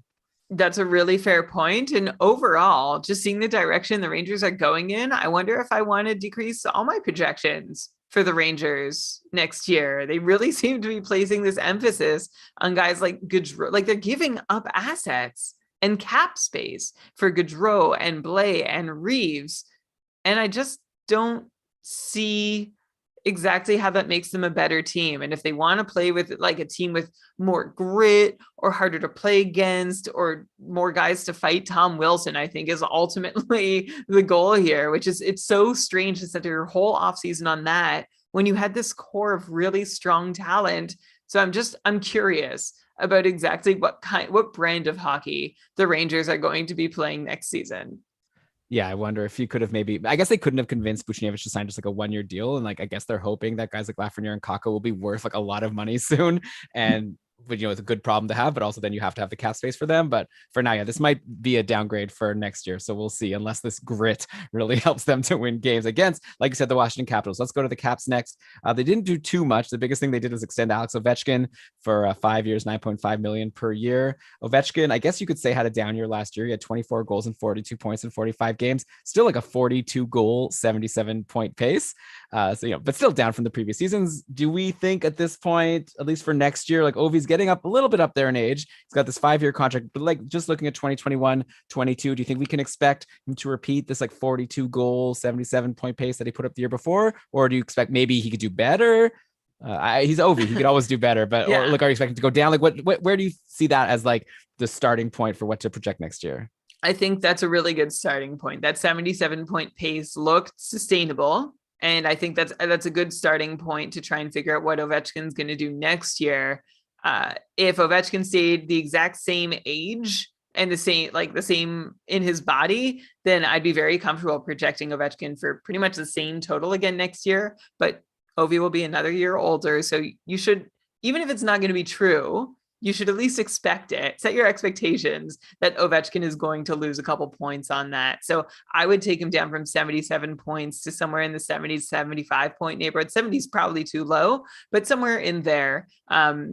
But as we all know too well by now, you doubt Ovi at your own risk. So this is not to say it's impossible for him to do better than 77 points, but I would consider that the high water mark if we're just going to attribute the usual aging impacts to him. Yeah, give me a 40 goals, 75 points for Ovi, I think is what my projection is going to be. By the way, Shams is bringing up that Buchnevich had arbitration rights, so that would have given him a 1 or 2 year deal. So I like this trade of Buchnevich even less for the Rangers. I don't think they should have done this personally, but we'll see. Maybe they're making room for Eichel, like you said. So we'll judge it more as it comes.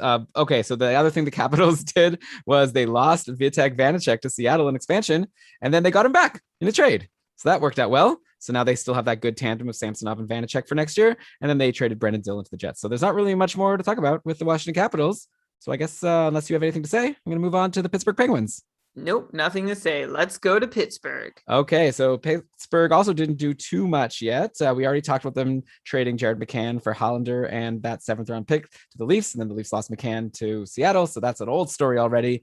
They lost Brandon Tanev in the expansion draft to Seattle, and I guess the biggest signing the Penguins made is they signed Brock McGinn to a 4-year, $2.75 million per year contract. McGinn did have some stretches last year playing on the top line in Carolina with Aho and Svechnikov. He still only managed 13 points in 37 games overall for a 29-point pace. He's never eclipsed 30 points in his career. So I don't know. Maybe he's someone to watch. Like, Pittsburgh always seems to have some random player playing with Crosby or Malkin, and like Malkin's actually injured to start the year. But I don't know. Maybe McGinn gets into the top 6 at some point, and we'll talk about him on an episode of Keeping Karlsson, someone to stream in for a week when Pittsburgh has a good schedule. I can't imagine he's someone like worth drafting or worth having too high on our radars. Exactly. Good schedule, maybe a good streamer, similar value to the way McGinn was in Carolina and as Tanev was in Pittsburgh. Get some hits, throw some shots on goal, mostly toil away on the third line, potentially get a turn in the top 6 because of injury, but I wouldn't even put his value as high as Brandon Tanev's. It wasn't for most of last year and the year before, so I don't expect that to change. McGinn's 27 years old. I don't expect to see a brand new version of him in Pittsburgh. I'll keep an open mind, but at this moment, Brock McGinn he looks like good depth, but depth to me, and not someone you're going to want in your fantasy lineup on a regular basis. Yeah, then Pittsburgh signed some other depth guys at Danton Heinen and Dominic Simone back from Calgary after he'd been in Pittsburgh for so long. Evan Rodriguez, they re-signed. So yeah, Pittsburgh's probably not going to change too much next year. And then we end on the Islanders, who have pretty much done absolutely nothing since we talked about them last in our last episode. We talked about that trade where they sent Nick Leddy to the Wings. They gave a bunch of picks to Arizona in order to get them to take Andrew Ladd from them. And basically, though, there are still some rumors, like of the remaining free agents, most of the rumors have them going to the Islanders. So Kyle Palmieri and Zach Parise, they've both been like people who have been linked to the Islanders. So we'll see if they end up re-signing Palmieri and getting Parise, who was waived by Minnesota. Oh, they lost Jordan Eberle to Seattle in the expansion draft. Brian, so I guess losing Eberle, he's a guy who played on the top line and top power play with Matt Barzal for most of the year. Any sense of if there's someone who benefits from that? Palmieri, if he does join the Islanders as rumored, I think Palmieri just plugs right in there, and the Isles don't miss a beat after losing Palmieri, and the Isles don't miss a beat after losing Eberle, which would be a really nice way to go along in your business after losing a top line, top power play guy in an expansion draft. But we've seen the Islanders find ways to just keep skating on before, so I don't doubt they'll be able to now. I don't really see any other impacts though from Eberle leaving. Don't forget the Islanders, we don't talk a lot about rumors on the podcast, but I will mention they're still popping up, the Isles. Their name is coming up a lot in the Tarasenko rumors or whatever of those persist. And I think I will also just take this opportunity to remind, like you asked, well, what are they going to do without Eberle? Remember that Anders Lee was playing so great before getting injured this year. So he's kind of an incumbent addition to remind yourself on draft day that,